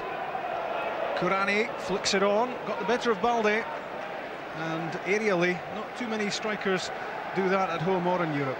No, they don't. We've seen Kurani in the air. He showed his proness at the opening goal in this match. He's a good player, he's a big lad. Thompson for Sutton, he's peeled away from Dangelmeyer. Agatz, that was intended for Chris Sutton again. It was pretty much telegraphed to the Stuttgart defence. Neil Lennon. Didier Agatz tugs the shot wide. Didn't really catch it. It's pure technique from Didier Agatz. He's got time and space here. You would expect better. He's got to play a pass or drive at defenders, which is so good at. Take the space in front of him. He hasn't scored all season, Agatz. Just picked on a option that time. One of the most powerful figures, in fact 2 of them sitting together there. Brian Quinn, the Celtic chairman, and the major shareholder Dermot Desmond alongside him.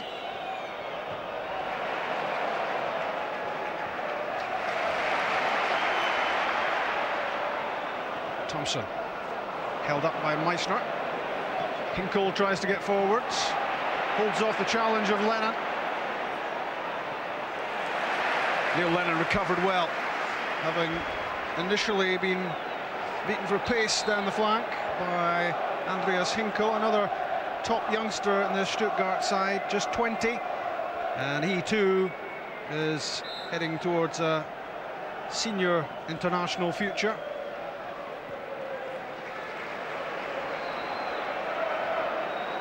Stuttgart made that change after the sending off of Bourdon. They're about to make another one. Sean Maloney.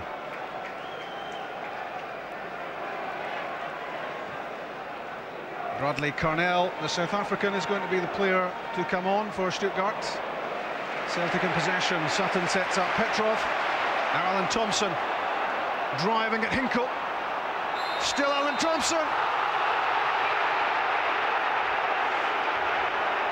Well, it was a terrific run from Thompson. It's a good play from Thompson, but great defending from Hinkle. Gets his body in the right position at the right time. You can see just a little tug there from Alan Thompson giving away the free kick. I didn't see much wrong with that, Sandy, but I think it was just a little tug roll. Bradley Carnell, the South African, on for Heiko Gerber, so it's pretty much a straight swap in that left back berth. Stuttgart were pretty keen to sell Bradley Carnell during the summer. Didn't happen, still on the staff, but not a regular starter these days.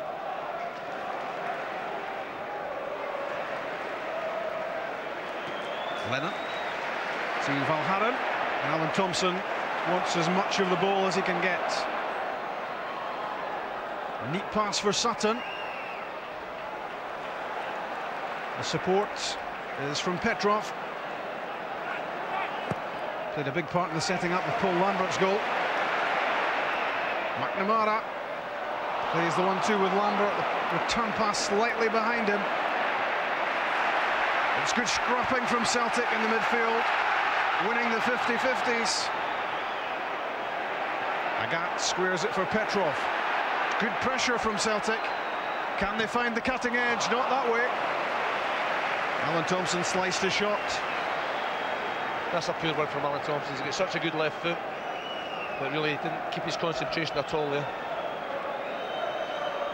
The wide areas are so important. The gap down the right-hand side, Thompson down the left-hand side. They have to make sure they get as far forward as possible and get good ammunition into the box. 2 goals to 1, 11 men against 10. And the news of Liverpool is that they have beaten Auxerre by 1-0. In France, Sami Hyypiä with the only goal of the game, and that's a terrific platform for Liverpool, who would now expect to get through to the quarter-finals of the UEFA Cup. And if Celtic can get through, we're talking Battle of Britain.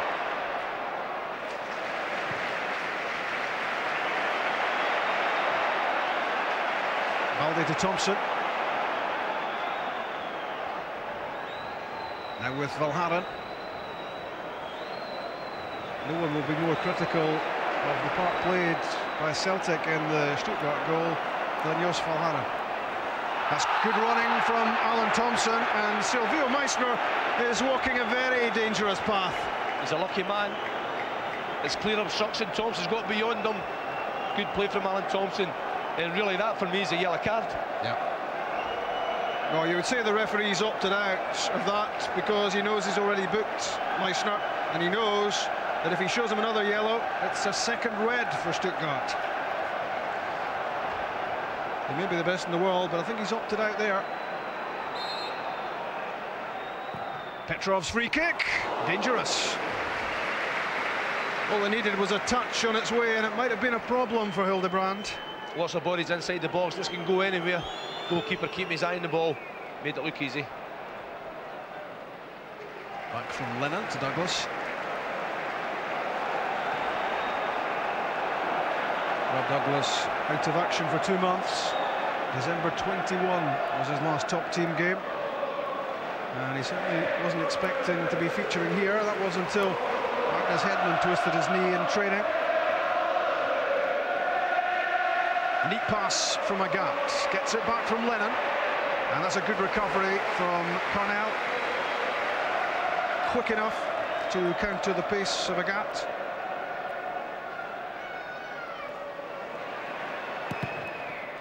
Agat fires it off Cornell, it ricocheted back and off the Celtic man and out. I'll give you the man of the match telephone number again, 0900 10 200 25. If you want to get your hands on a Freeview Digibox and get access to the latest digital television channels.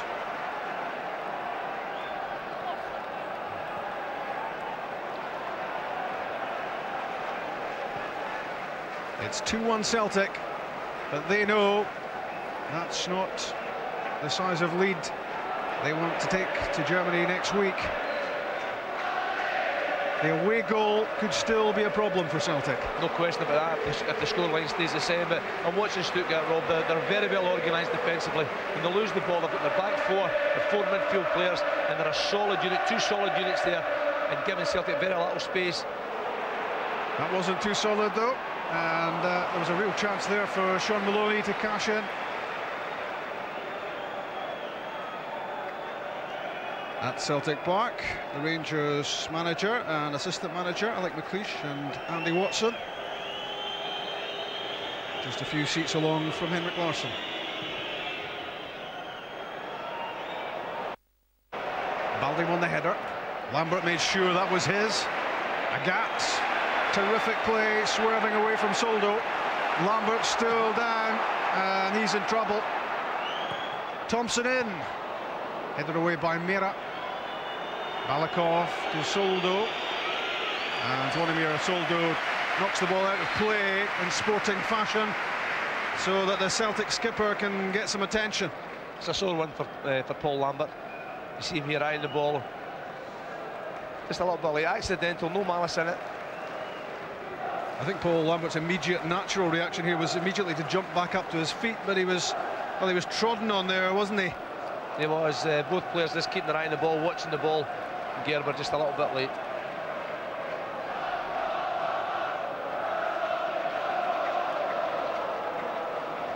Martin O'Neill much further from the action than he would choose, but serving his one-match UEFA ban, it was 2, reduced to 1 after his little altercation with Claude Colombo, the man in the raincoat.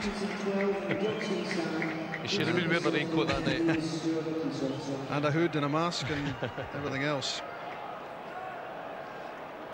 Some running repairs for Paul Lambert, but he'll want to get back out there. 10 against 10 for the moment.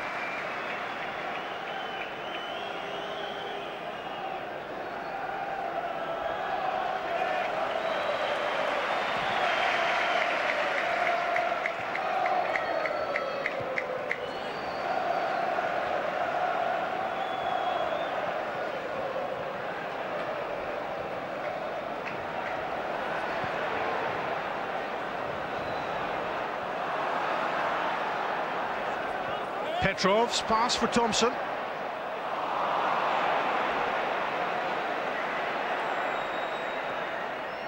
Soldo stayed calm at the corner flag.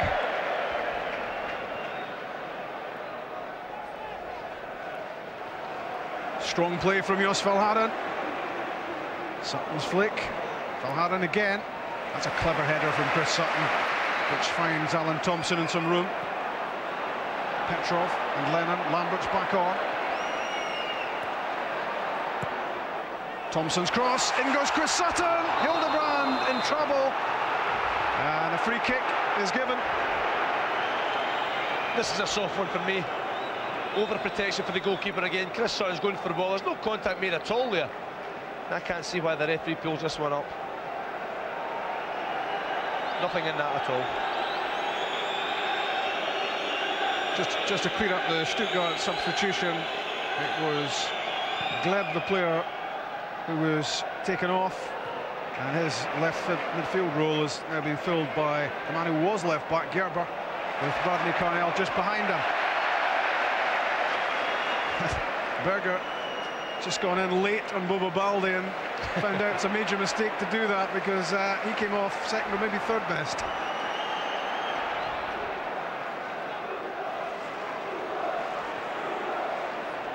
Lennon, a little change of pace, took him away from Balakov. Yes, Neil Lennon does have a change of pace. Maloney's pass to Lambert. In for Sutton. Lambert again. Sean Maloney, good shot. Might have been curling just off target, but it was a decent effort from Sean Maloney. It was a good move from Celtic, but Sean Maloney knows exactly what he's trying to do here. He's trying to knock the ball up and over the goalkeeper into the top corner.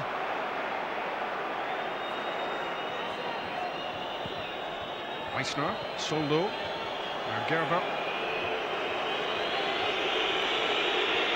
Fernando Meira, the Portuguese international defender, to the Bulgarian Balakov. Kurani stopped by McNamara and helped out by Jos Valhaeren. Takes a bit of looking after the young German.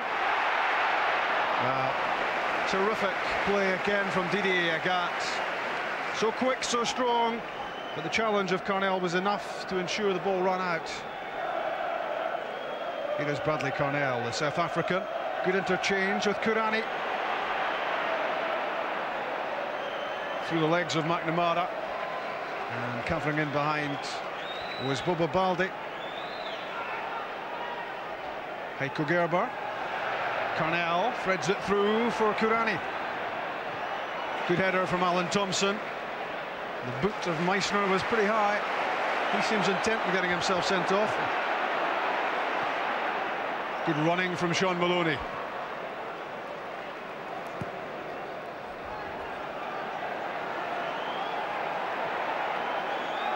Lennon and Lambert and McNamara. Played against Hamburg the last time Celtic faced German opposition. Came on as a sub in that game. Lennon. Alan Thompson's getting lonely out there. Then he gets the ball. Good challenge this time for Meissner. And he kept that in as well. Celtic have to push for at least another one goal. But all the time they have to be wary as well, because another goal for Stuttgart could mean the end. It'd make life very difficult, no question about that. I can't help feeling that Stuttgart will settle for 2-1 now. They're quite happy just to try and defend, not to lose another goal. It's got to be their number one. Chris Sutton. Lennon to Petrov. That's for Maloney. Chests it down for Alan Thompson. Claims for a penalty. Petrov has it. Jackie McNamara, good pass. Here's a gat. Shot blocked. It was a good challenge from Mera. Got in the way of the shot. It's a great challenge, great defending from Mera. Didier Agat, good awareness, knew exactly where he was. Tried to fire off the shot, but the big Portuguese defender did a great block.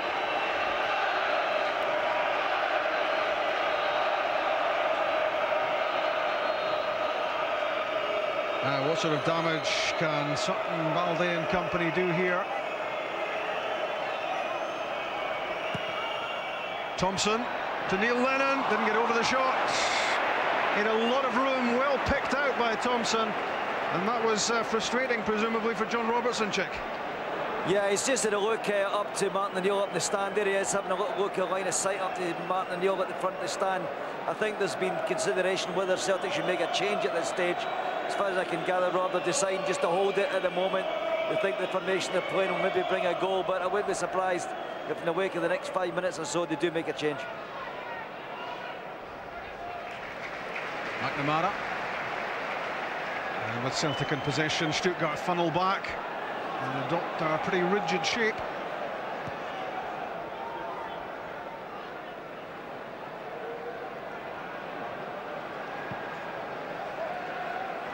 Celtic with the likes of Fernandez and Guppy and Smith on the bench. Momo Sila as well.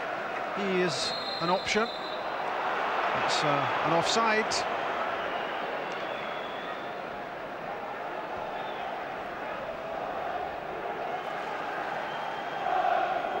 Towels on the seats for the German side. Not reverting to stereotype or anything.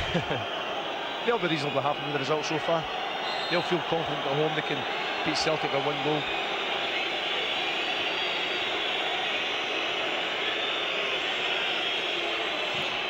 Timo Hildebrand, the Stuttgart keeper. Free kick against Kurani for backing into Bobo Balde.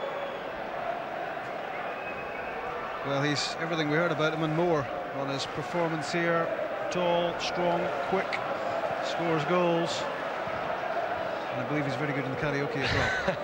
That makes it worth a few, Bob, that's for certain. Lambert's pass for Thompson. Now with Lennon. Jos Valharan fires it in, but straight at Soldo.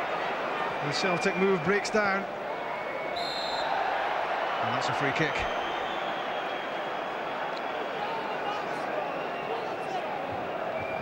Against the challenge on Silvio Meissner. Sent off against Hearts, funnily enough, at Tynecastle 2 years ago when Stuttgart were last in Scotland. So has a little bit of a discipline problem, the German midfielder.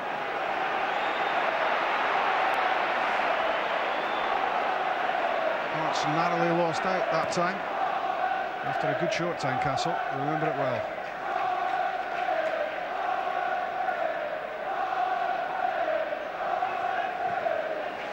Lambert to Lennon. Valharan. And Alan Thompson. Here's where Celtic needs some variety, some ideas. That's for Chris Sutton. Tried to get it down on his chest. Good tight marking job there from McNamara on Kurani. Stuttgart threatened to break. Nearly 67 minutes played. Celtic 2, Stuttgart 1, which leaves the tie in a very balanced state. Celtic are ahead, but Stuttgart won't be unhappy with that scoreline.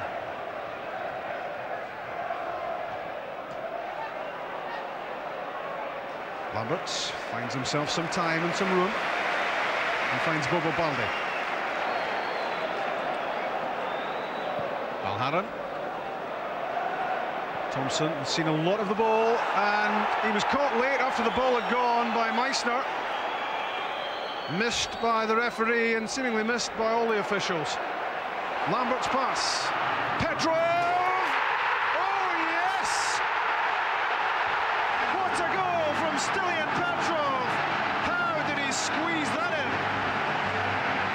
It's a fantastic goal from Stilian Petrov, but you see this, the part that Paul Lambert plays is exceptional. He's a happy man now, but Paul Lambert is a magnificent pass. Petrov staying onside. The goalkeeper thinks he's going to cut it back for the strikers, but he just knocks it across the goal, gets a break, and Celtic deservedly 3-1 up. No goalkeeper likes being beaten at his near post, and Timo Hildebrand opened the door for Stilian Petrov, and he wasn't going to say no to the welcome. Here's Chick. OK, Celtic making changes. There was a message get down from Martin O'Neill to the bench. Jamie Smith was going to be introduced into play before the goal. He's had the thumbs up, John Robertson, from the stand. Jamie Smith will come on, and Celtic are going to go for it now. Celtic 3-1 ahead, and they're sure now to go and push for another goal with Jamie Smith about to come on. 3-1 is a scoreline that brings back bad memories. I'm sure Celtic will learn from that, but Alan Thompson's the one that's going off, obviously. I think this is a wise move from Martin O'Neill. Jamie Smith is more than happy to get down that left-hand side. He's got good pace, good ability, and he will try to get to that dead ball line and get more balls into the box in the hope that Celtic can score more goals. Jamie Smith's first touch, and surely obstructed by Meissner. He's a lucky man, Meissner. How many fouls does he get away with?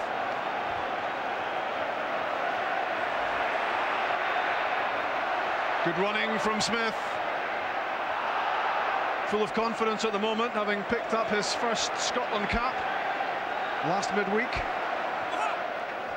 That was out.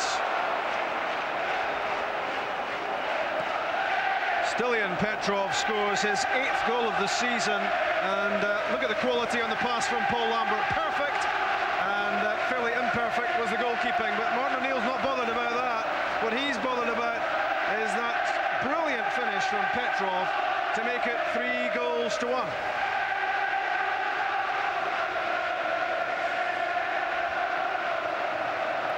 And Celtic Park comes alive after the Petrov goal. It's a 3-1 lead. And 4-1 would sound even better. You're getting greedy now.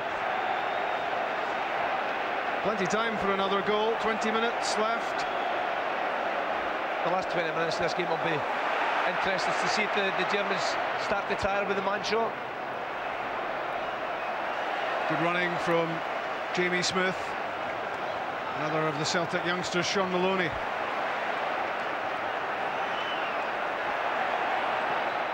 Smith's cross beyond Sutton, and Carnell got his head to it.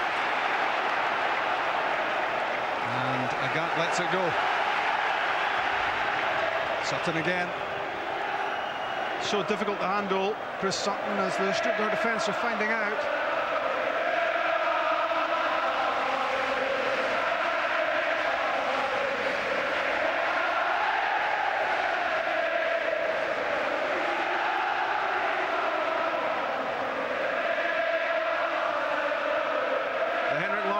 Sing-song around Celtic Park, but so far they haven't needed him. Who needs 34 goals in 35 games?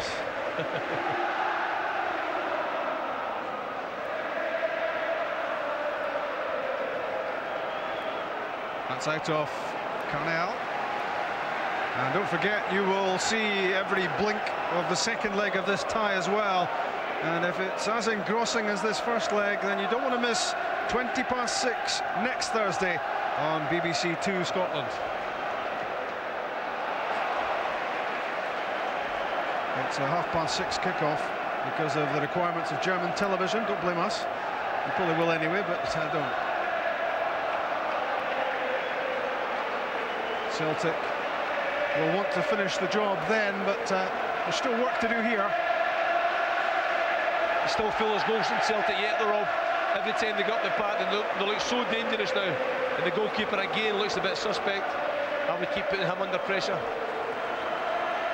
Jamie Smith's crossover hit, and Didier Agathe, even his pace won't catch it.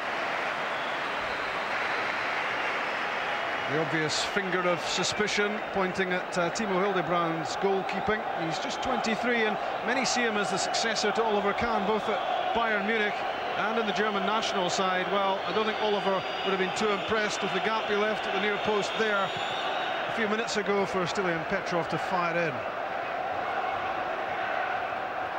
Another highly promising player takes a tumble onto the track. Kevin Kurani, his header all that time ago had Celtic one down. It's been a terrific recovery job from Celtic. Goals from Lambert and Maloney and Petrov. And it's a totally different complexion now.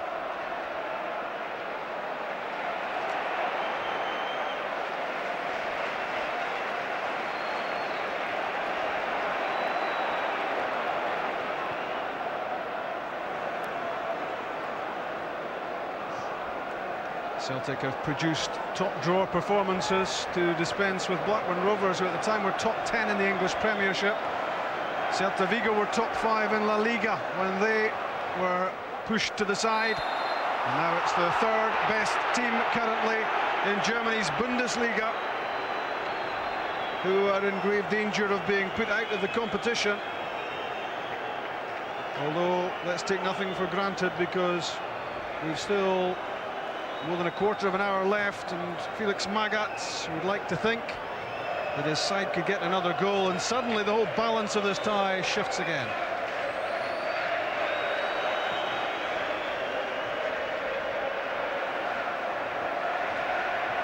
That's for Balakov, such an educated player, and Gerber full of running outside him, but what a tackle by Didier Agathe. He got the lot with that one, including the ball, and shame for him was the final pass for Balde wasn't quite there. What Bobo Balde was doing in the right wing position at the time, I'm not very sure. It was an overlap. Good play from Didier Agathe. I suppose if John Robertson's got any sense, he doesn't argue with Bobo Balde. If he wants to play in the right wing, he can play in the right wing. This is a marvellous tackle. Kept his eye on the ball, good pace, and won it fair and square.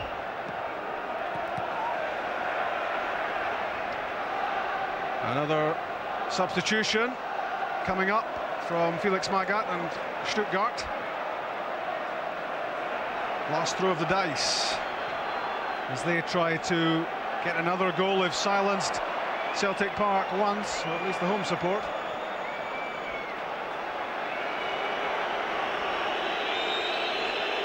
Andreas Hinkel against Jamie Smith. He's pacey, Hinkel, and he's won a corner kick.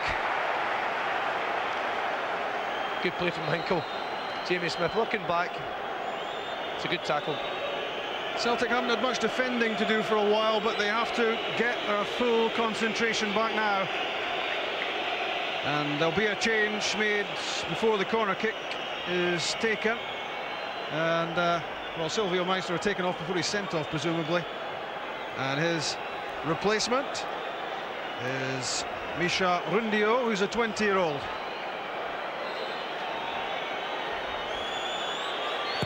Balakov corner kick, queuing up for the header. Soldo was there. Valharan won it. Balakov tries again. Great feet. Now Gerber. Kurani. Three Celtic players swarming around Kurani. And it's Jackie McNamara who gets the ball. Good defending from Celtic.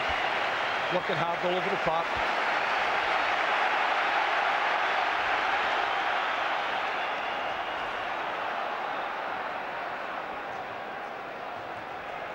Jamie Smith looking to inject fresh legs into Celtic's attacks in the closing part of the match.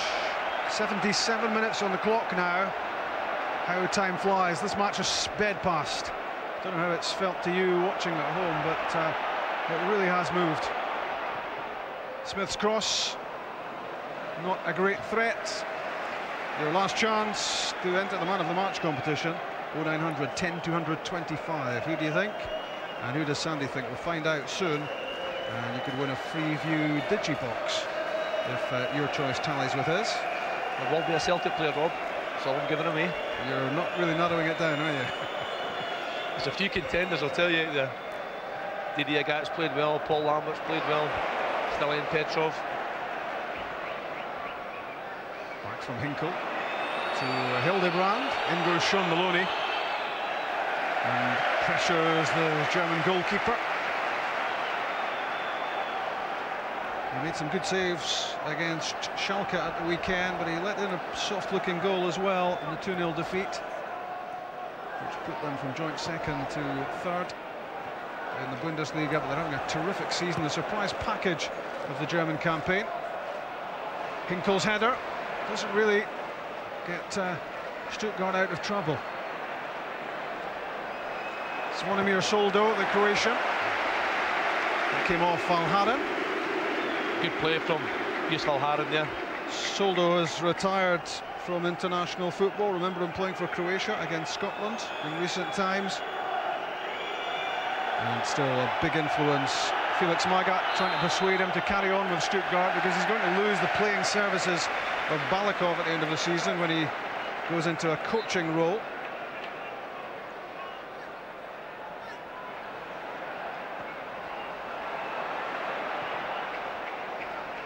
Celtic hoping to take another step forward in European competition, and their run in this UEFA Cup competition has been a big compensation package after the disappointment of failure to qualify for the Champions League.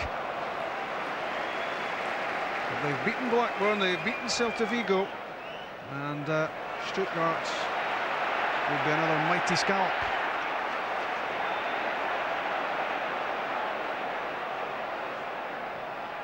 .22-year-old Jamie Smith.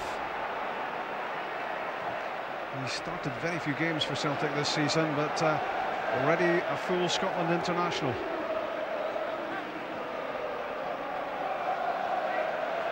Stelian Petrov, the scorer of that so important third Celtic goal. McNamara. Celtic trying everything to find a fourth goal. Maloney's layoff, Agat's cross, Carnell's block, corner kick. Inside the last 10 minutes, Sandy. Good patient play from Celtic there, Rob. Just trying to work the opening. It's not desperate to get the next goal, but one more would be that extra bit. Lambert with the corner. Lennon's cross, headed away by Hinkle.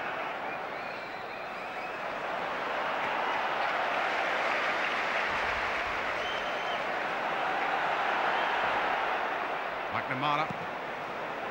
That was the substitute, Dangelmeyer.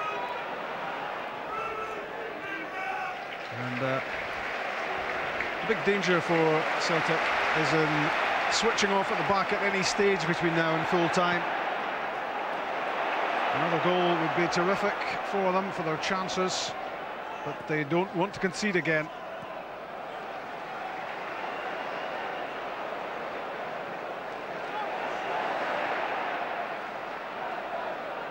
Lambert has been superb for Celtic tonight, sometimes been left out in the big matches this season, and I think some Celtic fans, when the team was announced, surprised to see Lambert's name there, but he has more than lived up to expectations from Martin O'Neill, and he has been he's had a decisive influence in the midfield area, even apart from his goal, which was such an important equaliser.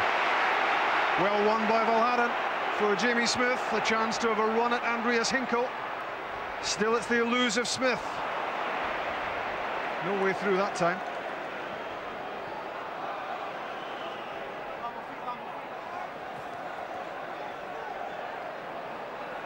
Lambert full of running, full of energy.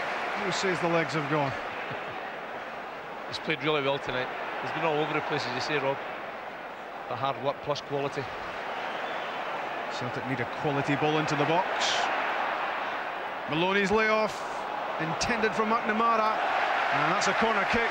Bradley Cornell tried his best, but he couldn't stop it going behind. And Celtic will want to throw everything at this set piece. In go Balde and Valharen.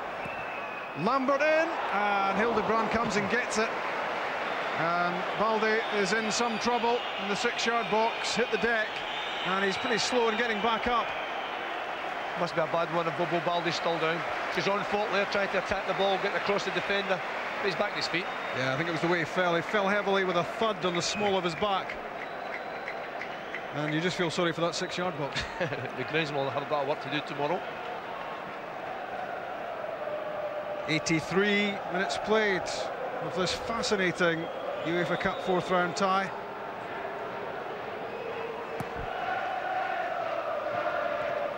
Four goals already, 3 for Celtic. And they'll do it all again in 7 days' time in Stuttgart. Man of the match. As I said, there's a few contenders, Rob, all in the Celtic team. Young Sean Maloney's also played well tonight. But for me, it's got to be Paul Lambert tonight. Scored the important first goal, made the third goal, sorry, but his all-round performance has been excellent. Celtic captain, Scotland captain, and you can't help but feel good for Paul Lambert because he's come in for a fair bit of criticism this season, and there have been all sorts of doubts expressed about his ability, especially in terms of lining up alongside Neil Lennon in central midfield. But he's had a pretty positive and a strong answer tonight, Lambert. He's been outstanding.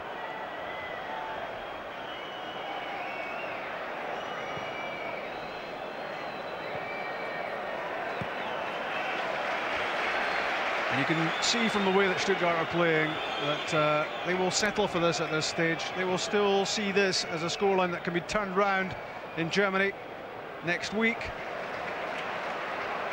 There's no question they're dangerous going forward. We've seen that in the early part of the match when they had 11 men. And they will be dangerous in Stuttgart. But remember, from a Celtic viewpoint, John Hartson is available for the second leg of this tie. That gives Celtic another option in attack, although it would be hard to criticise what Chris Sutton and Sean Maloney have done here tonight. They've been a good combination, and Maloney, the 20-year-old, has not looked out of place.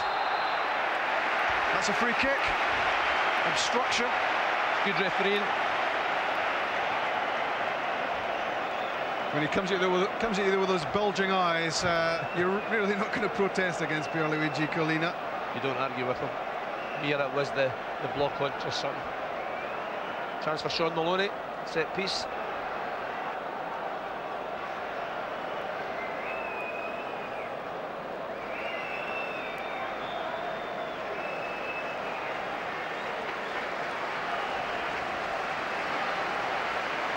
Well, the fairy tale has been written already with Sean Maloney's first half goal. Can he do it again? Terrific ability with a dead ball.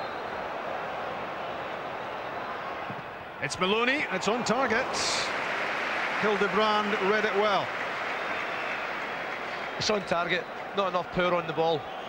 Goalkeeper getting his angles right, getting his wall right. That's Valharen. It falls for Rundio. Played first time by Balakov. A good interception by Jackie McNamara. Sutton, not sure enough with that first touch. It let in Cornell. Gerber, poor ball in field, missed out on Soldo. And now it's Celtic on the move.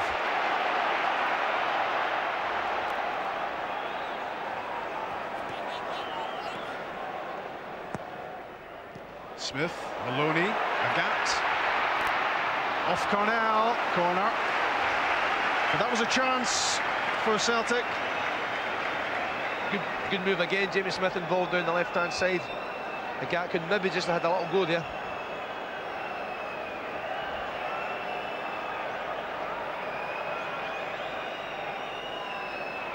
Celtic using the short corner again. Back with McNamara. Hoisted in for Chris Sutton. That's a good header. Neil Lennon is there. Sets up Paul Lambert. Still in Petrov. Agat's cross off Cornell, and a few players a bit shy of having a shot at goal, Sandy. I think it's tiredness more than anything else. They just wouldn't go the right way for Neil Lennon. Couldn't face goal and get a shot off.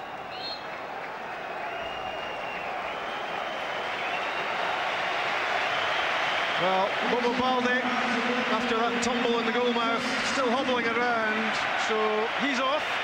And Ulrich Laursen is on as a late replacement.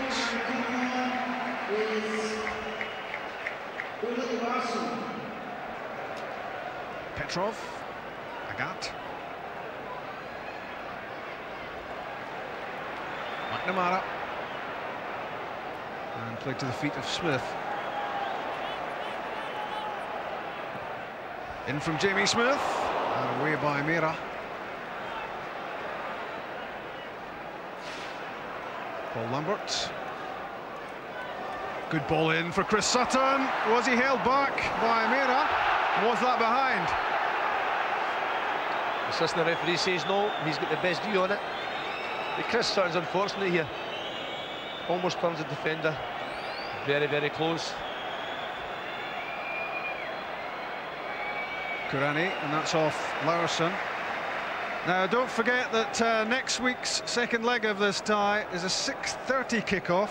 We're on air at 6:20, BBC 2 Scotland, and oh, you'd be a fool to miss it. 3-1 Celtic, the difference currently.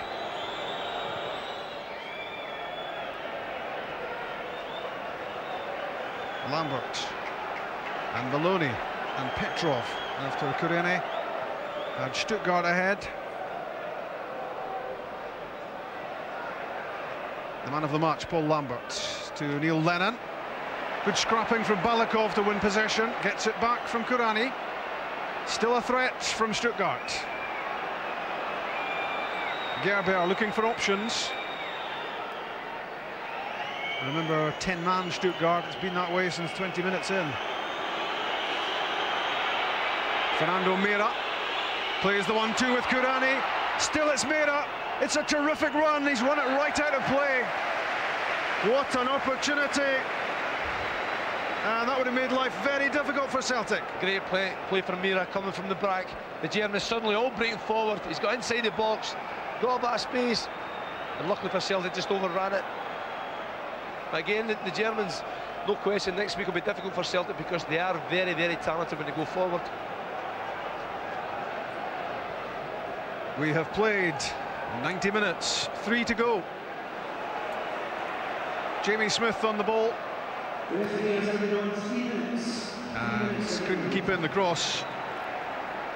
It's gone behind. And just a warning for Celtic in the closing stages from Mera, the defender who charged forward. It was a terrific run into the Celtic penalty box, and from a home point of view, thank goodness he ran the ball out.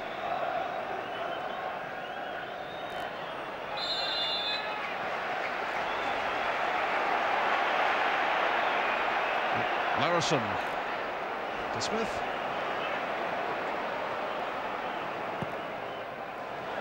Chris Sutton, that's beyond him.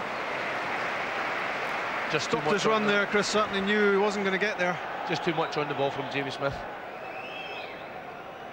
He's played well tonight. He's been a real problem to the Germans at the back. Knew he was going to be important, Chris Sutton, to Celtic, much more so in the absence of Larsson and Hartson, who of course this season have 52 goals between them, those two. So Celtic have lived without two prolific goal scorers. And they want to keep it tight at the tail end of this match as well, and that was good work from Jamie Smith.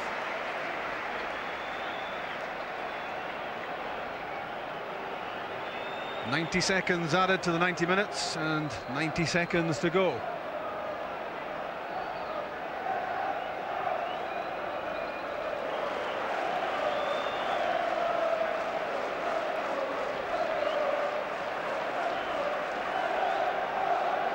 Laursen. The pass played inside the full-back for Jamie Smith, but with too much pace. It's a pure ball from Laursen.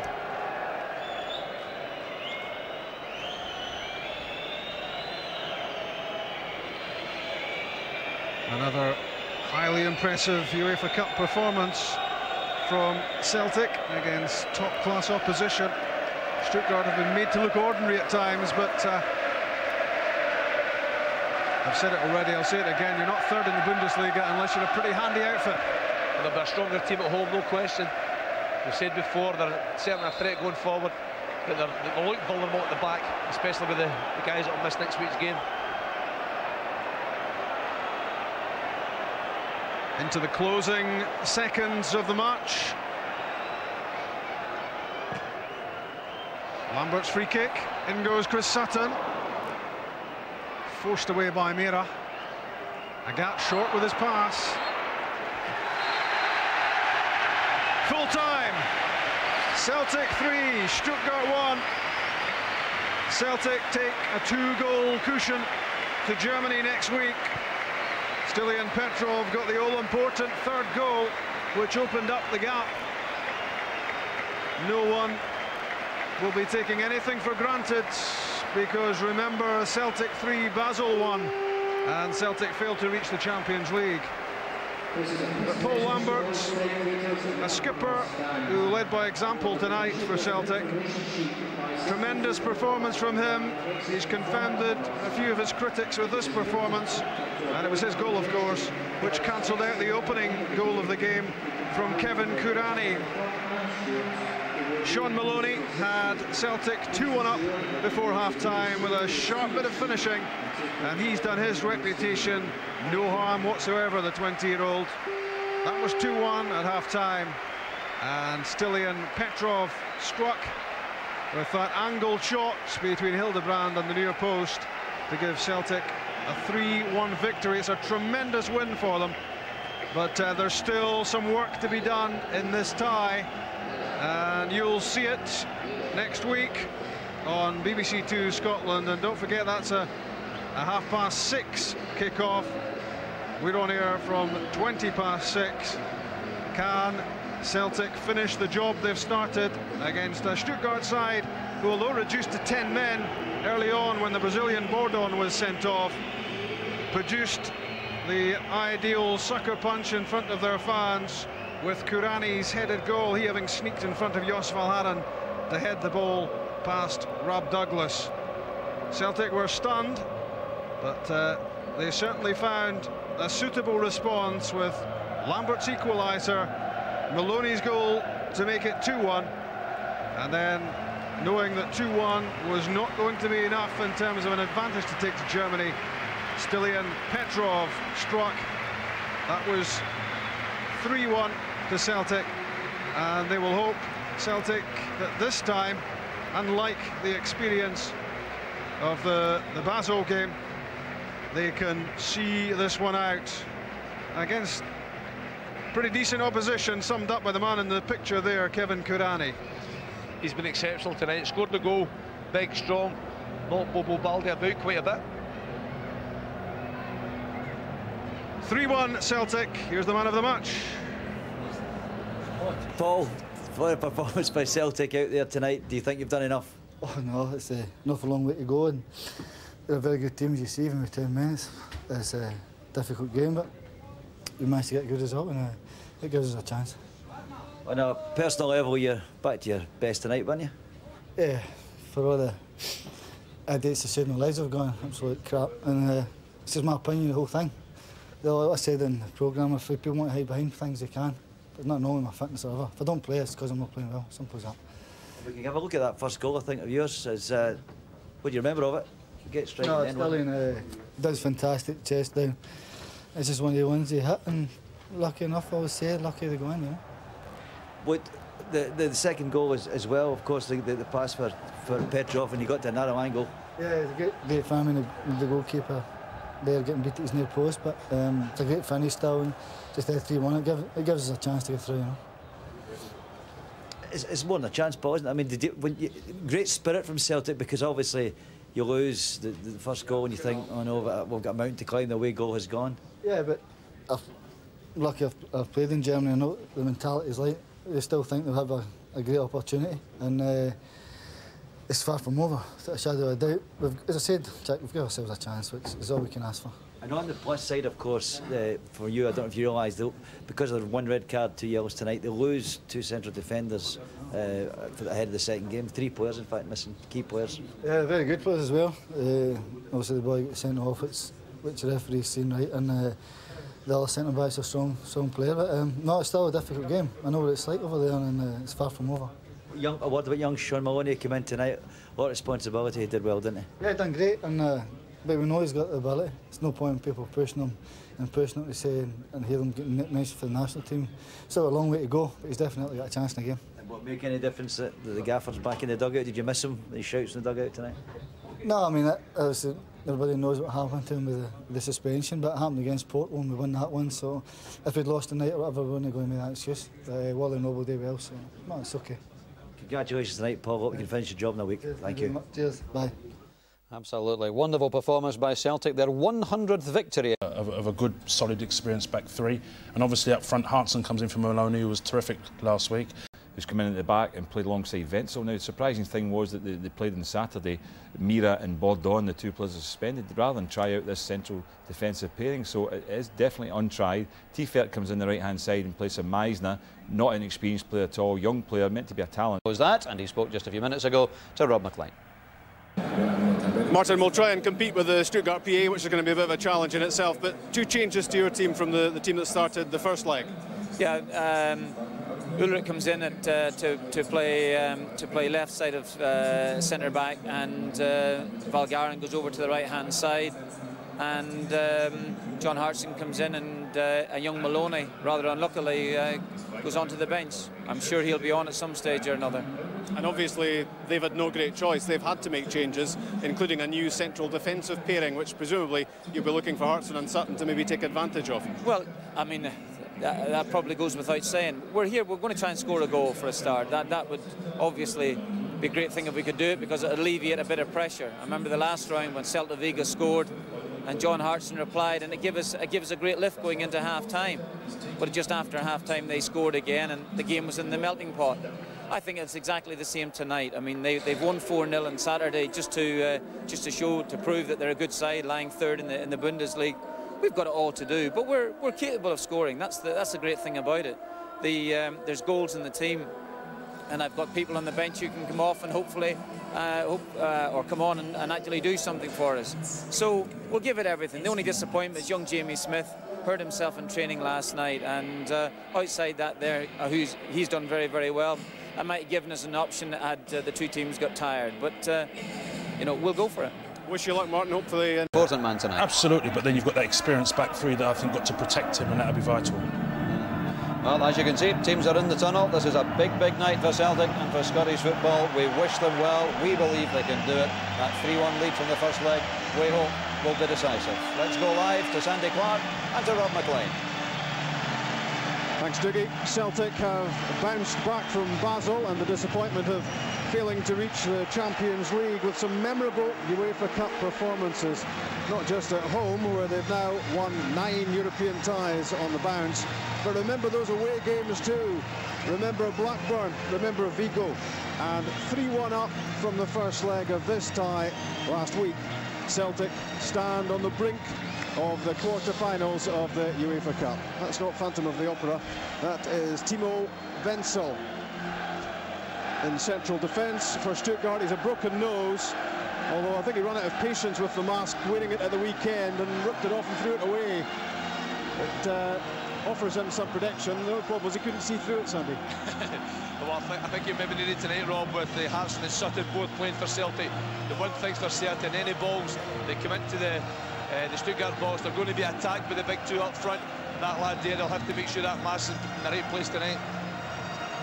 Jan Wegeret from Holland is the referee who made a little bit of history in the World Cup last summer. He handled the match between Senegal and Uruguay. I was actually at that match as well, and it was a tough one to keep track of the bookings. He set a new world record of 12 yellow cards. That's Felix Magath, the coach of Stuttgart. Used to be known as the firefighter because he was brought into troubled clubs to turn them around. But he's been in charge of Stuttgart now for just over 2 years, and it's his longest coaching stint and he really is beginning to get somewhere with this Stuttgart side, which at the moment is just a point off second spot in the Bundesliga. Martin O'Neill's 26th European tie as Celtic manager. And back on the touchline where he wants to be, of course, closer to the action, having watched the 3-1 victory at Celtic Park last Thursday night from the stand.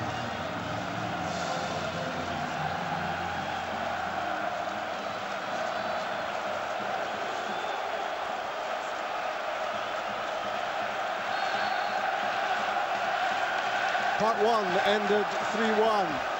This is the start of Part 2. And can Celtic do what they failed to do in Basel in the qualifier for the Champions League and hold on to their 2-goal advantage and progress to the last 8 of this competition? It's a big question, and Kevin Kurani there is a big threat to them, and I think it'll be interesting to see how he performs tonight alongside Amanatidis, because those two together, Sandy, looked a real threat in the first game, and it was a big boost, I think, to Celtic that the Greek striker had to be taken off. When it was 11v11, the front two for Stuttgart looked exceptionally good in the early part of the game at Celtic Park.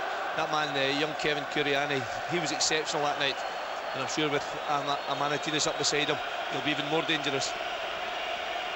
Here's Ulrich Larsson back in the side, left out 7 days ago, but restored to that left side position in the 3-man Celtic defence. And the other change, of course, as Paul told you at the top of the programme, was John Hartson's return in place of Sean Maloney on the bench. Rob Douglas still well short of 100% fitness. He was rushed back for the first leg after 2 months out, injured, during which he had a double hernia operation. But he wasn't really tested, Douglas, in the first game, apart from having to put the ball out of the net from Kurani's header. He wasn't, that's for certain, at Celtic Park, but tonight Big Rab will have to be on his toes. He's a good goalkeeper, he's got lots of experience, but he's going to have to work harder tonight, I'm sure. Alexander Gleb's pass, skidding away from Balakov. That's Andreas Hinkel with the throw, one of 5 under-21s in the Stuttgart side.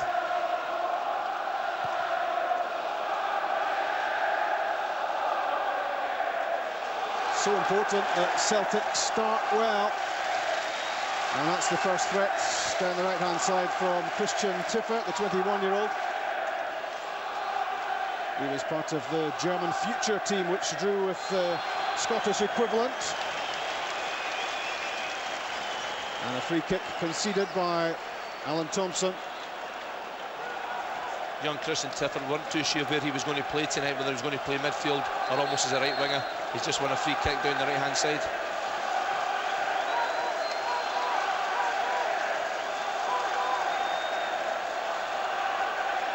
The first set-piece question to be asked of Celtic. In by Balakov, not one of his better efforts, and Neil Lennon was able to head that away. Played by Hinkel to Amanatidis, and the backtracking was done pretty effectively there by Didier Agat.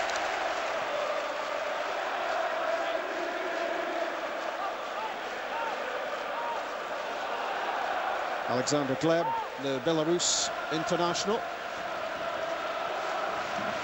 The right back Hinkel, and this new central defensive partnership of Dangelmeyer and Wenzel.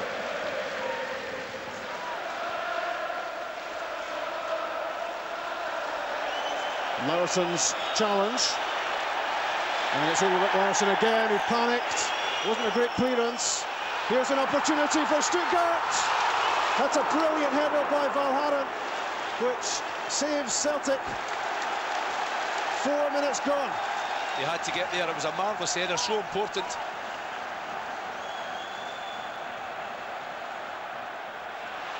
Good run from Gleb. And again, it's Valharen in the way.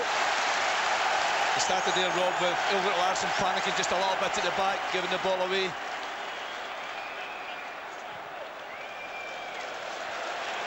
Andreas Hinkel with the shot. Good strike, and not too far away. And it's a hot start from Stuttgart. It's a good start from the home club's point of view. Hinkel here, lots of time and space. That's the worrying aspect. Hartson Sutton nowhere near it to close him down. Lots of time to get the shot. Luckily for Celtic, not on target.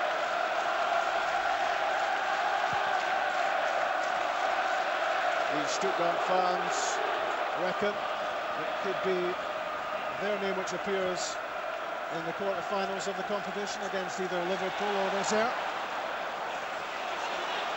2-0 is the type of result Stuttgart are looking for.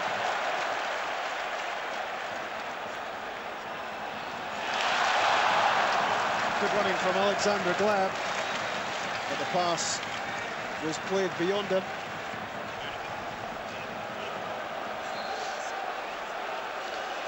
Celtic are playing just a little bit deep for me, Rob. They can't get out their own half at the moment. No real pressure from the Germans, but they really can't get hold of the ball. They can't keep possession and try and play further up the field. Amanatidis with the pass, which was too pacey.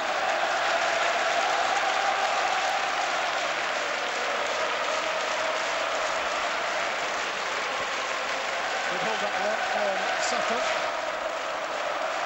Led on to Larson. Alan Thompson, Celtic's first attack. John Hartson's knocked down, and hints there of the indecision at the heart of the Stuttgart defence. It's the first time Celtic have got forward. Just what we expected. Alan Thompson getting a bit of space wide left. First thought in his mind, play a high ball into the box to try and trouble the two young central defenders.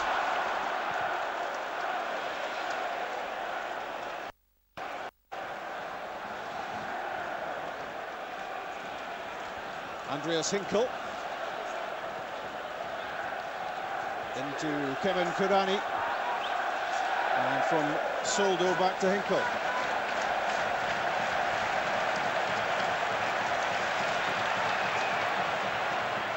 Well, that was good running from Christian Tippert, and he's won Stuttgart a corner kick off Larson. He's been impressive, Rob. He's been involved in the game quite a bit down this right-hand side, Tippert. And worked hard there to get the corner kick.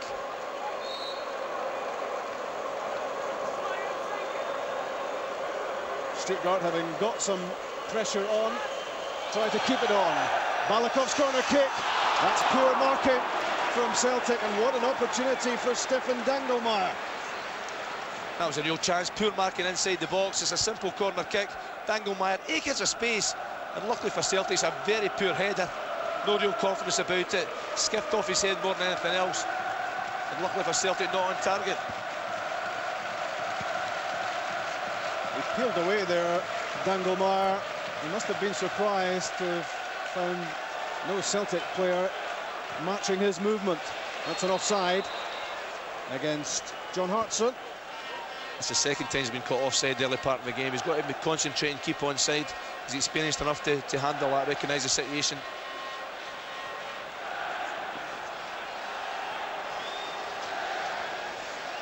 That's a Celtic throw. Out of Tiffert. Scored a couple of goals against Ventspils, the Estonian team, in the first round of this competition. Hasn't had too many top team opportunities, Christian Tiffert. Good challenge from Zvonimir Soldo against Chris Sutton. Back to Timo Hildebrand. Alexander Gleb played up to the feet of Amanatidis, and he's there for the return pass. And that's good backtracking from Paul Lambert, good reading of the game as well, cutting that out. Unconvincing was the Rob Douglas clearance. Paul Lambert looks nice and sharp early part of the game. Played exceptionally well last week, no question about his fitness and his ability to get about the park. And that's a good sign from Martin O'Neill tonight. Valharan, Agat, Lennon. Lambert lucky that layoff found its way through. Celtic still trying to settle themselves after a strong start by Stuttgart. Dangelmeyer launches it up for Amanatidis, but no chance there of winning the aerial ball against Jos Valhaeren. That's out of the veteran Croatian, Soldo, who's retired from international football, having won 59 caps. He's the sitting midfield player, aiming to protect the back four, and it might need some protection. Hopefully. Celtic haven't managed to get any decent service up to the striker so far in the game, but it's a chance here for Hartson. Chris Sutton, unlucky there. As I was saying there, Rob, it's important the front two for Celtic. They've got to get the right delivery tonight. Both players are very, very good back to goal, very experienced, should be able to hold the ball up for guys like Petrov, Agat and Thompson to get there and support them. But it all starts with the initial ball to them.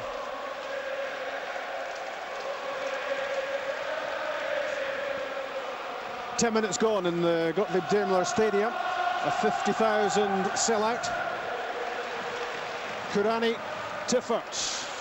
That's not a good cross. Well away from Amanatidis, and a comfortable catch for Rob Douglas.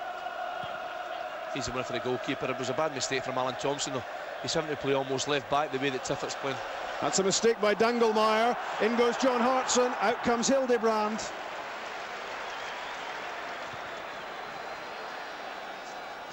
Sutton and Hartson trying to soften up this new central defensive partnership, and already producing some errors. If anybody can do it, those two certainly can. They're more than capable of softening up any defence.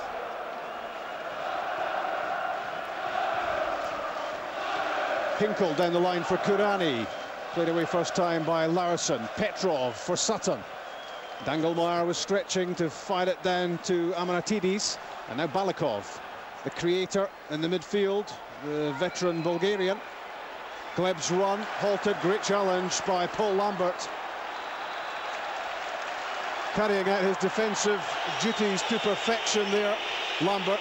He was outstanding in the first leg, and he's opened up well here. He started really well. It's a free kick there. Didier Agat clearly getting pulled back the way. But Glebe in that left-hand side, almost in Paul Lambert's area. He looks a good player for me. He looks very dangerous going forward, and it's nice to see Paul Lambert's capable of matching him back the way.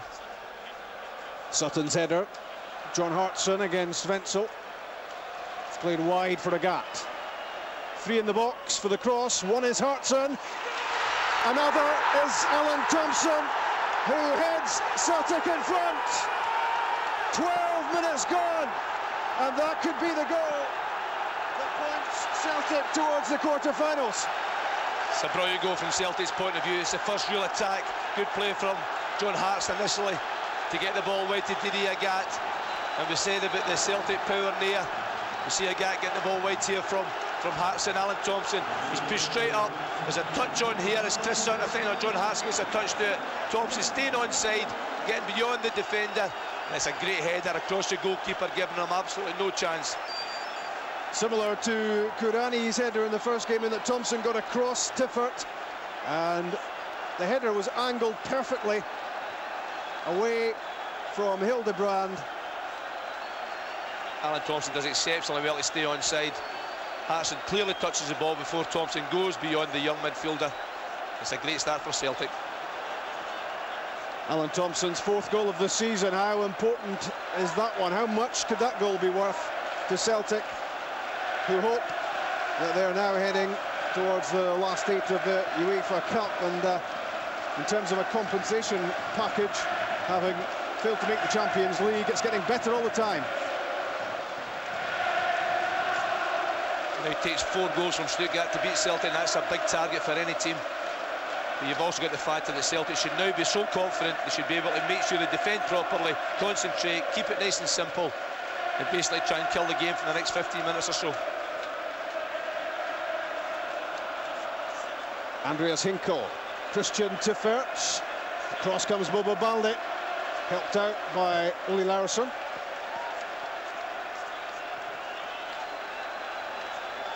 And the big worry for the Celtic fans, buoyed by the 3 goals in the first leg, and for Martin O'Neill as well, was that away goal from Kurani. And what Celtic have done is cancelled out that threat now, and it's a 4-1 overall advantage. Hinkle's pass. Amanatidis can't get past Bobo Balde. That was cool from Thompson. Lambert to Hartson. And already John Hartson has justified his recall to the side with the header which set up Thompson for that golden goal. Didier Agat powers his way to the byline, and Chris Sutton makes it 2. 2 goals in 3 minutes, and Celtic are cruising. It's magnificent from Celtic. You see the smile on that man's face. It's a simple tap in, but it's all about the build-up. It's all about the pace of Didier Agat down that right-hand side. John Hartson again involved, showing lots of experience, holding on to the ball. Still Petrov has actually made a very good run earlier, but it was offside, couldn't play the ball to him, and that man there, he's got to be really down now. But if you watch it here, Didier Agat just shows the defender a clean pair of heels. He realises, he knows he's got the pace to beat him. There's a great ball across the box. Chris Sutton makes a great run, makes it simple for Agat. Agat makes it simpler for Sutton. The Celtic are cruising. He was really motoring with Didier Agat, and he got the cut back absolutely perfect beyond Hildebrand, and it was an easy finish for Sutton for goal number 17 of the season, and it's just the 5 goals that Stuttgart need now. I think another factor is the home crowd are absolutely silent. Can't say that about the Celtic fans there in Wonderland almost. There's got to be a line there somewhere.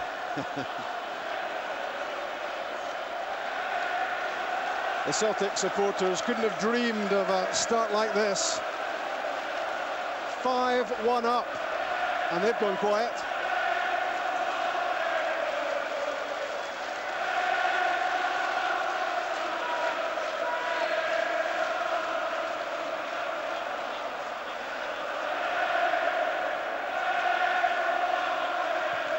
Malakov's free kick deflected towards Hinkle. Good drive, good save.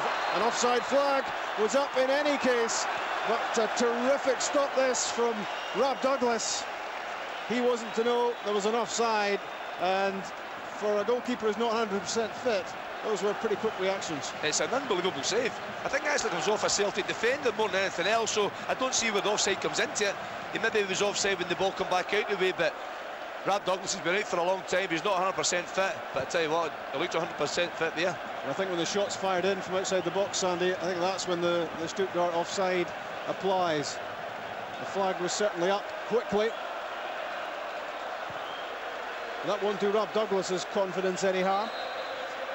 And I spoke about the justification for the recall of John Hartson, and well, he's been involved in both goals. Well, I think it was a simple one for Martin O'Neill to make. Sean Maloney played exceptionally well last week. He will be a real good player for Celtic the longer his career goes on at Celtic Park. But John Hartson, it's all about just now at this moment in time. He's such an experienced player. He's managed to do it so often for his country in away European ties, etc. And he's shown it here again tonight. If you've just switched on and you're looking at the top corner of the screen and you can't quite believe the scoreline, it's true. Thompson and Sutton for Celtic. A 2-goal lead, and it's 5-1 on aggregate. And if Balakov looks stunned, he is.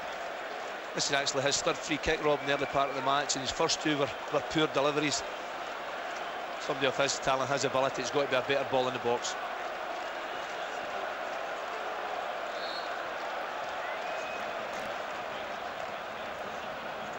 It's in from Balakov. John Hartson chests it down and drives it clear, although he might just have let it go. Amanatidis keeps himself onside. Tried to loft it in for Kurani. Jos Verhaeren in the way. Krasimir Balakov. Alexander Gleb sprinting beyond Lambert. The poor ball in. Fails to get it past Jos Verhaeren. Heiko Gerber, the left back. Gleb's cross. Headed in by Tiffert, away by Balde. Andreas Hinkle, that's good running. And Alan Thompson prods it behind. Corner kick. It's good defending from Celtic from their point of view. Hinkle willing to have a go running at them inside the box, but lots of yellow and green jerseys round about him, giving them no space to get the ball in the box.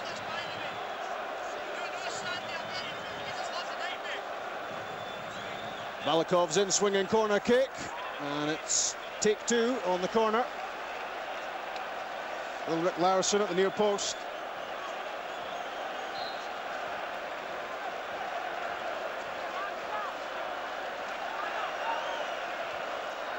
Balakov's cross, Soldo was there. In from Wenzel, headed away by Petrov. That's Thompson and Sutton, and now Agat. That searing pace, which was too hot to handle on the second goal. It's a tremendous asset. The way things are going, maybe he wants the eyes blocked out on that nose guard as well. I think he's got it the wrong way around, the way things are happening so far. But great start from Celtic's point of view. But I think you've got to remember, Rob, early part of the game, the header from Useful Haran at the back post. The first goal was always going to be vital. He certainly prevented that then.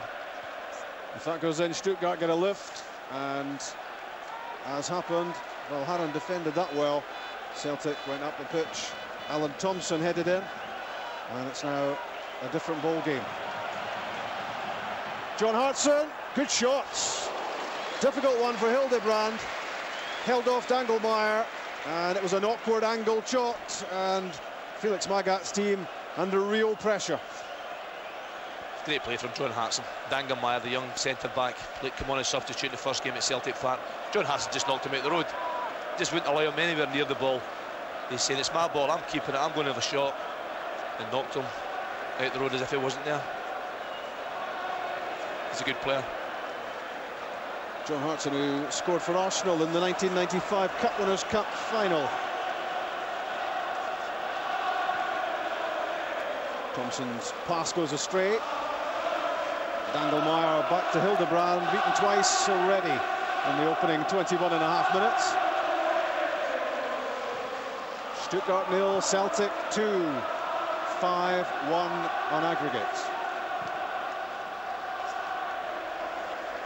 Remember, we're running a man of the match competition as ever, 0900 10 225, and you can win a free view Digibox, access to all the latest digital television channels if your choice agrees with Sandy's. That's the man of the match competition. Kurani's layoff. Alexander Gleb. And that was good work again defensively from Paul Lambert, not allowing Gleb to get a look at a shot at goal.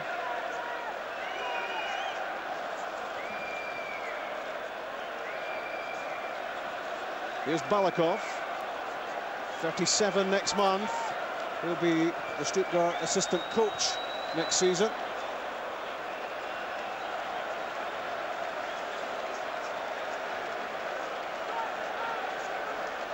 Gerber's throw. Now the cross. Baldi in the way. Did that cross the line? The home fans certainly thought it did. To the dismay of the Stuttgart supporters, the assistant, looking along the line, kept his flag where it was. It's almost a surreal situation at the moment for Celtic. Martin O'Neill, I'm sure he'll make sure his players have to continue to work hard, but the game looks as if it's over. But it's so important as professional footballers to concentrate and do their jobs properly. No mistakes. Don't let anybody point the finger at them now. Paul Lambert retaining possession, and Glum just about covers it for the looks on the faces of the Stuttgart fans, and a sharp contrast when you scan around the ground and look at the thousands of Celtic supporters who are loving every minute of this, and well might they look forward to a place in the quarter-finals of the UEFA Cup. The job's still to be finished, but well, 5-1 seems a pretty handy advantage. It's a hard task for the Germans, no question about that, but you give Celtic credit for starting the game as well. And we spoke about Kevin Kurani after the first leg. I thought he was exceptional. We haven't mentioned him tonight. Celtic have snuffed him out. There he is. Sod's law. The 20-year-old Kurani knocking on the door of the German senior side. Gleb's pass. Amanatidis. Alexander Gleb again. Here's a chance. What a challenge. Ulrich Larsson this time. And just as Celtic are taking their chances at one end, they're defending very impressively at the other, and Martin O'Neill will be impressed. You'll be concerned though that Alexander Gleb, the amount of space he's getting down that left-hand side, sorry, for Stuttgart. Hinkle, good challenge, Alan Thompson. Timed it well. And fires it away. I mentioned there Rob Alexander Gleb down that left-hand side. He's a decent player, he's very, very quick. He's the one that looks as if he could spark Stuttgart, no question about that. There's a nice shot of the two managers. Formation coaches almost on the touchline. Felix Magath with Martin O'Neill behind him. Both European Cup winners as players. And Celtic have shattered a record tonight, never having scored before in Germany. In 6 attempts spanning 27 years, they've scored not one but two. Alan Thompson and Chris Sutton have Celtic heading onwards in this UEFA Cup competition. And suddenly the disappointment of losing to Basel and failing to get to the Champions League becomes something of a memory. Balakov, no way through. Even his genius on the ball is having little effect here. See the way Celtic are playing, Rob. They're defending almost across the 18-yard box at times, the 5 across the back, and Chris Sutton's actually working back into midfield as well, leaving John Hartson up the field on his own, allowing the Germans possession for 2/3 of the field. But there's just no space, no room for the Germans to play once they get into the danger area. Here's Gleb, Hinkle, and a breakdown in communication with Gerber. Hinkle, who'd deserted his right back berth, popped up at inside left. I think that's what it used to be called, wasn't it, Sandy, in your days? I can't remember, but just watching there, Gerber, the left back, he was up against Didier Agathe. The ball was the right ball from Hinkle to play into the corner flag for the forward to run, get beyond the defender. But I think when Gerber seen it was Didier Agathe, he thought, there's no point in me going there, I've no chance. Hartson's header. That's Lennon. Petrov flicks it on. Soldo to Gleb. Balakov with Neil Lennon doing the marking job. Here's Dangelmeyer at fault in the first leg. And the central defensive pairing has predictably here been put under real pressure.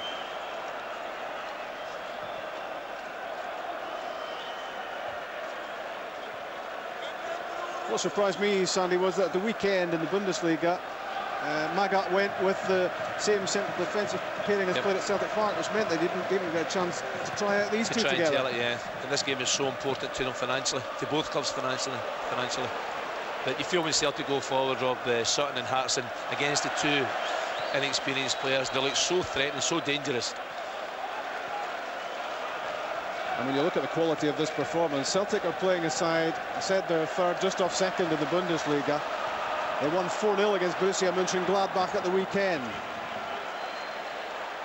They've won 5 out of their last 6 games in the German league. Celtic well on top.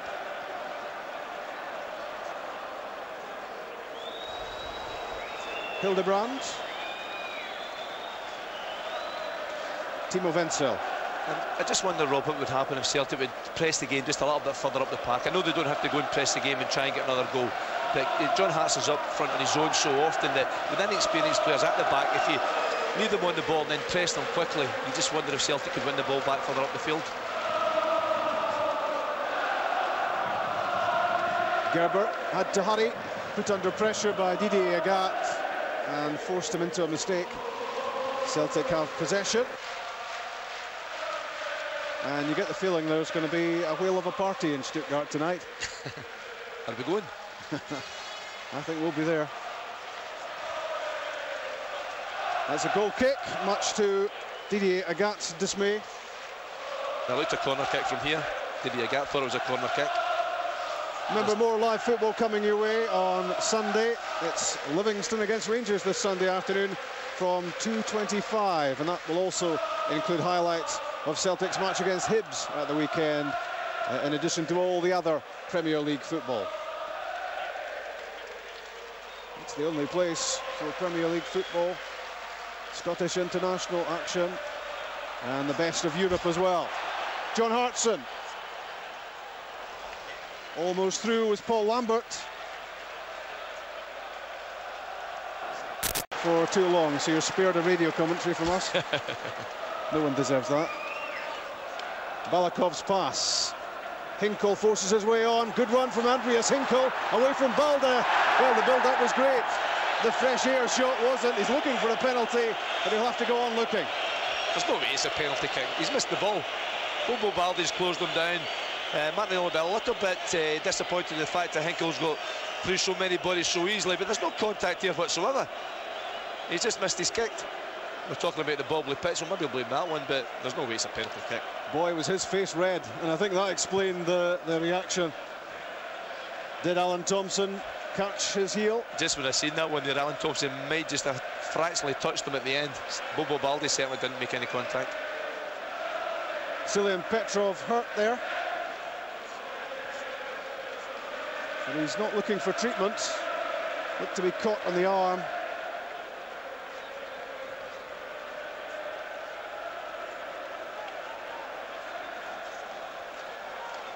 Well, it would be wrong to say it's all going according to plan for Martin O'Neill. This must be way ahead of schedule. I think Martin was confident enough his team could get a goal away from home, but to get two so early is certainly a massive bonus. Hartson. Thompson. That's Dangelmeyer. Headed in field by Tiffert. Now Hinkle. Gleb. Good pass for Kurani, and excellent defending from Ulrich Laursen. I spoke about the justification for the recall of Hartson, and Ulrich Laursen is having an outstanding first half as well. He's played very well, like all the Celtic players first half, and Jackie McNamara played in that position last week. But again, you can understand Martin O'Neill's thinking. Larsen's certainly more of a defender than Jackie. Jackie's probably a better footballer, a better possession of the ball. But this type of game tonight, you have to make sure you defend well. And no matter what that man, Magath, does there, he's getting no joy whatsoever tonight. The pained expression on the face of Felix Magath. He knows Stuttgart have to score 5 times if they're to deny Celtic their place in the UEFA Cup quarter-finals. Possession lost by Lambert for once. But that's poor distribution from Wenzel. Hands it back to Celtic. Petrov keeps it for Lennon. Laursen to Thompson, whose header got Celtic off to the best possible start.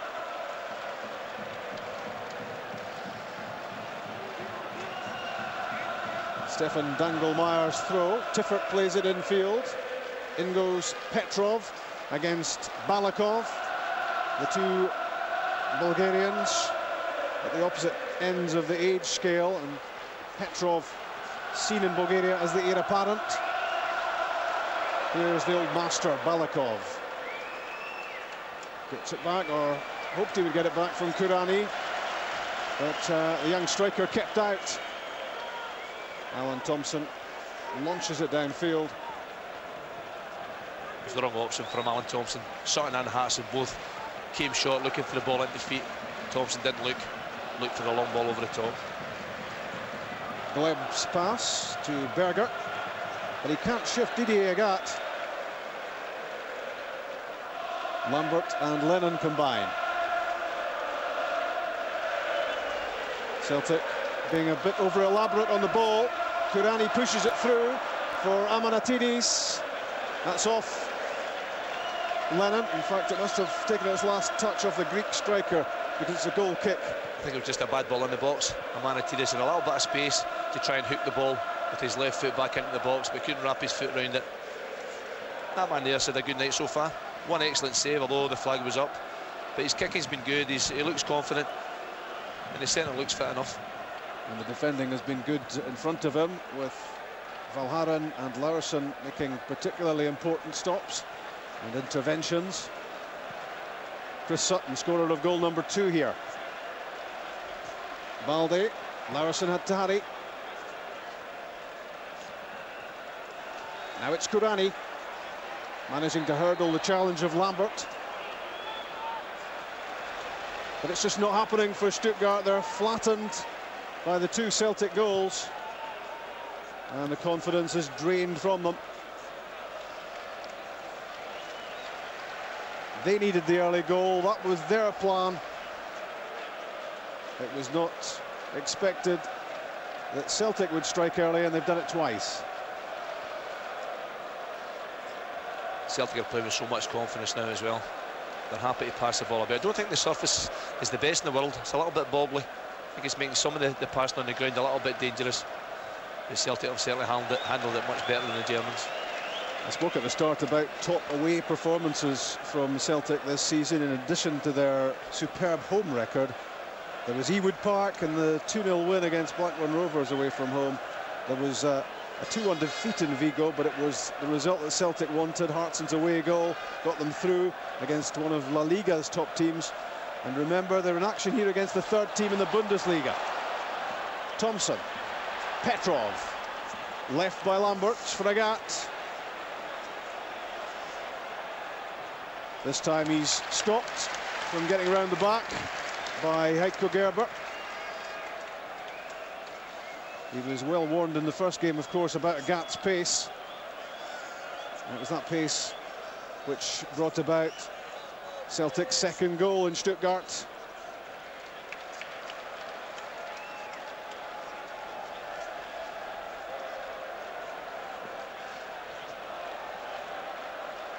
Lambert and Agat. And let's try again. Celtic are playing the game the right way. There's no need for them to chase the game now to really put the Germans under a lot of pressure. It's more important to keep a hold of the ball when they get it. That's poor, and that just typifies what we're talking about in terms of what the Celtic goals have done to the Stuttgart performance. Confidence is such a big part of football, no question. The first goal in any game is always vitally important. Celtic have got it tonight. They worked hard to get it. They worked hard to get the 2nd one. And because of that, they're now playing with lots of confidence, lots of belief. Whereas the Germans are they're going through the motions, but they've got absolutely no belief that they're going to get back in this match. Celtic have a problem with Alan Thompson, who's on the ground and in a fair bit of pain as Valde clears. Gerber's cross, and Christian Tiffert pulls a goal back for Stuttgart. I wonder if Celtic lost concentration there. I think it's more the fact they lost Alan Thompson. It's Tiffert, Alan Thompson's playing in his area. The ball's out the far end. Celtic should have had the ball out in the park. They didn't get it out in the park. It's a pure clearance here from Bobo Valde. And you can see Tiffert there standing on his own. That's where Alan Thompson should be. Lurson and Douglas can't get there. It's a free header for the youngster at the back post. It's simply because Alan Thompson's off the field of play. Rob Douglas with no chance of keeping it out. He was left horribly exposed. And Tiffert taking advantage of that temporary one-man advantage to head in a goal, which shouldn't dramatically change things, but it might just lift the level of performance from Stuttgart, who've struggled to recover from Celtic's double strike early on. It's so against the run of play, that's the disappointing thing. And you're right what you say there, Rob, the fans have got a little bit of a lift. Pride comes into play as well. Stuttgart won't want to lose the game at home. They might think there's too much work to be done to qualify, but they'll certainly be working hard to try and get back in this match before half-time. You see it there, it's a free header. Would you be looking for one of the strikers to have come back and filled in with Thompson off the pitch? You're actually looking for Bobo Valde to put the ball out the field of play. It's a poor clearance from his point of view, and if it's out the field of play, you then get time to regroup, pull somebody back into that area and make sure you don't lose anything. That's where it all went wrong. They maybe, players maybe weren't aware that Thompson was off the field, but they should have been. If the ball were out the park, they would have been able to regroup. Tiffert's 3rd goal of the season. All of them have come in this UEFA Cup competition, and the 21-year-old lifts spirits somewhat for Stuttgart, although they are still 2-1 down in the night, and they are still 5-2 down overall.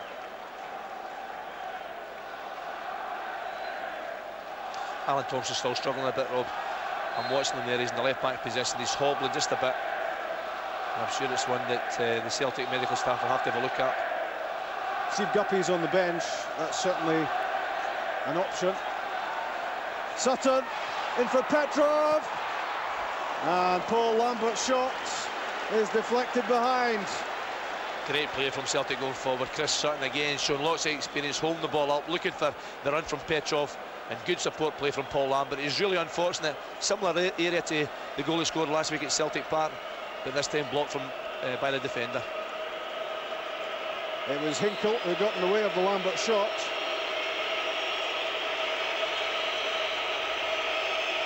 Lambert's corner, 5 minutes from half-time. Balde's header taken by Timo Hildebrand. And one of the Stuttgart players still down. It looks a head knock. I can't believe they're playing on. It's a yellow card. It's a booking for Balakov. It's a late tackle on Bobo Balde. There's a corner kick from Celtic for Celtic. Bobo Balde's up for the corner kick. He was involved in a challenge inside the box. As the Germans broke clear, Bobo Balde was working back the way, and Balakov certainly late with the tackle. We'll see it here. Brave referee to book the local hero, but it was a bit of a cruncher. It's a bad tackle. It's a tackle from behind. That's the type of tackle that can cause injury.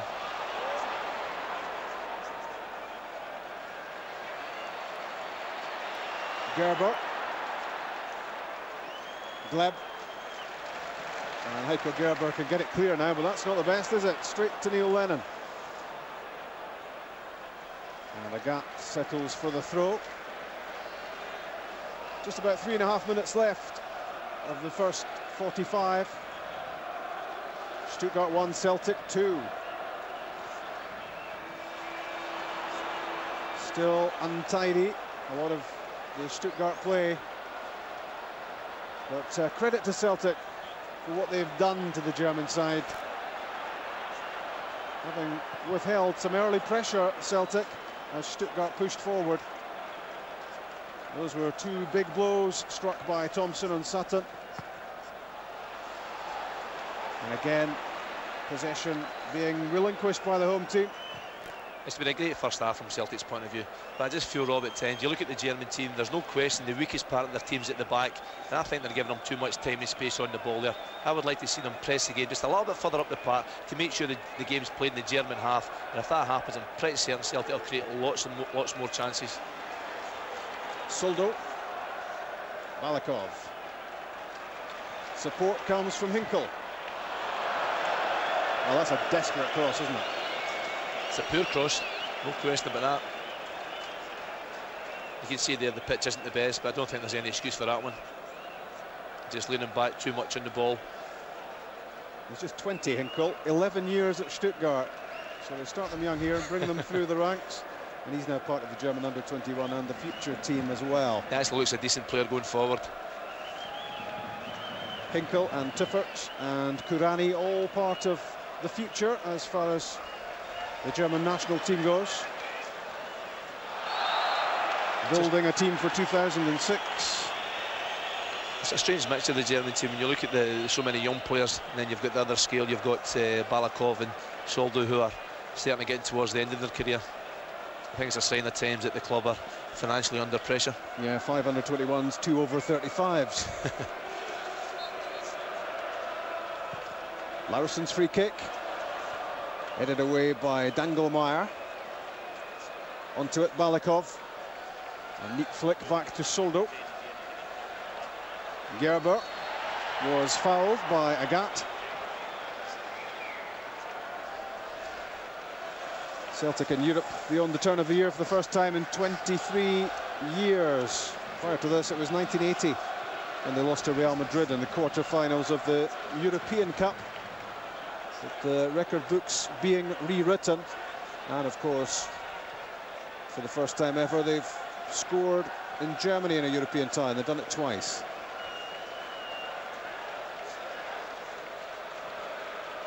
(5-2) is the aggregate score. 2-1 Celtic on the night. Gleb pushing forward, but no great communication between Gleb and Kurani. But it's a mistake by Valharan. which now sets up Balakov. What a chance that was. Celtic slack and should have been punished. The sloppy defending, to say the least, in Balakov. That was a chance. You would expect him to have a better finish than this. He's got tons of space and room. He would look to hit the target there.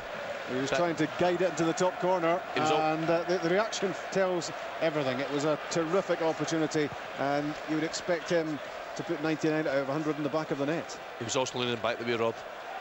That's what put the momentum onto the ball to take it over the bar. The Celtic have to concentrate to that end. The game's not over yet. 45 minutes played, 1 to be added. And a very satisfactory situation to take into the away dressing room for the half-time interval. But Celtic must maintain their concentration. They must keep things tight at the back, because there have been 1 or 2 chances for Stuttgart, in addition to the header which Tiffert put in beyond Rob Douglas.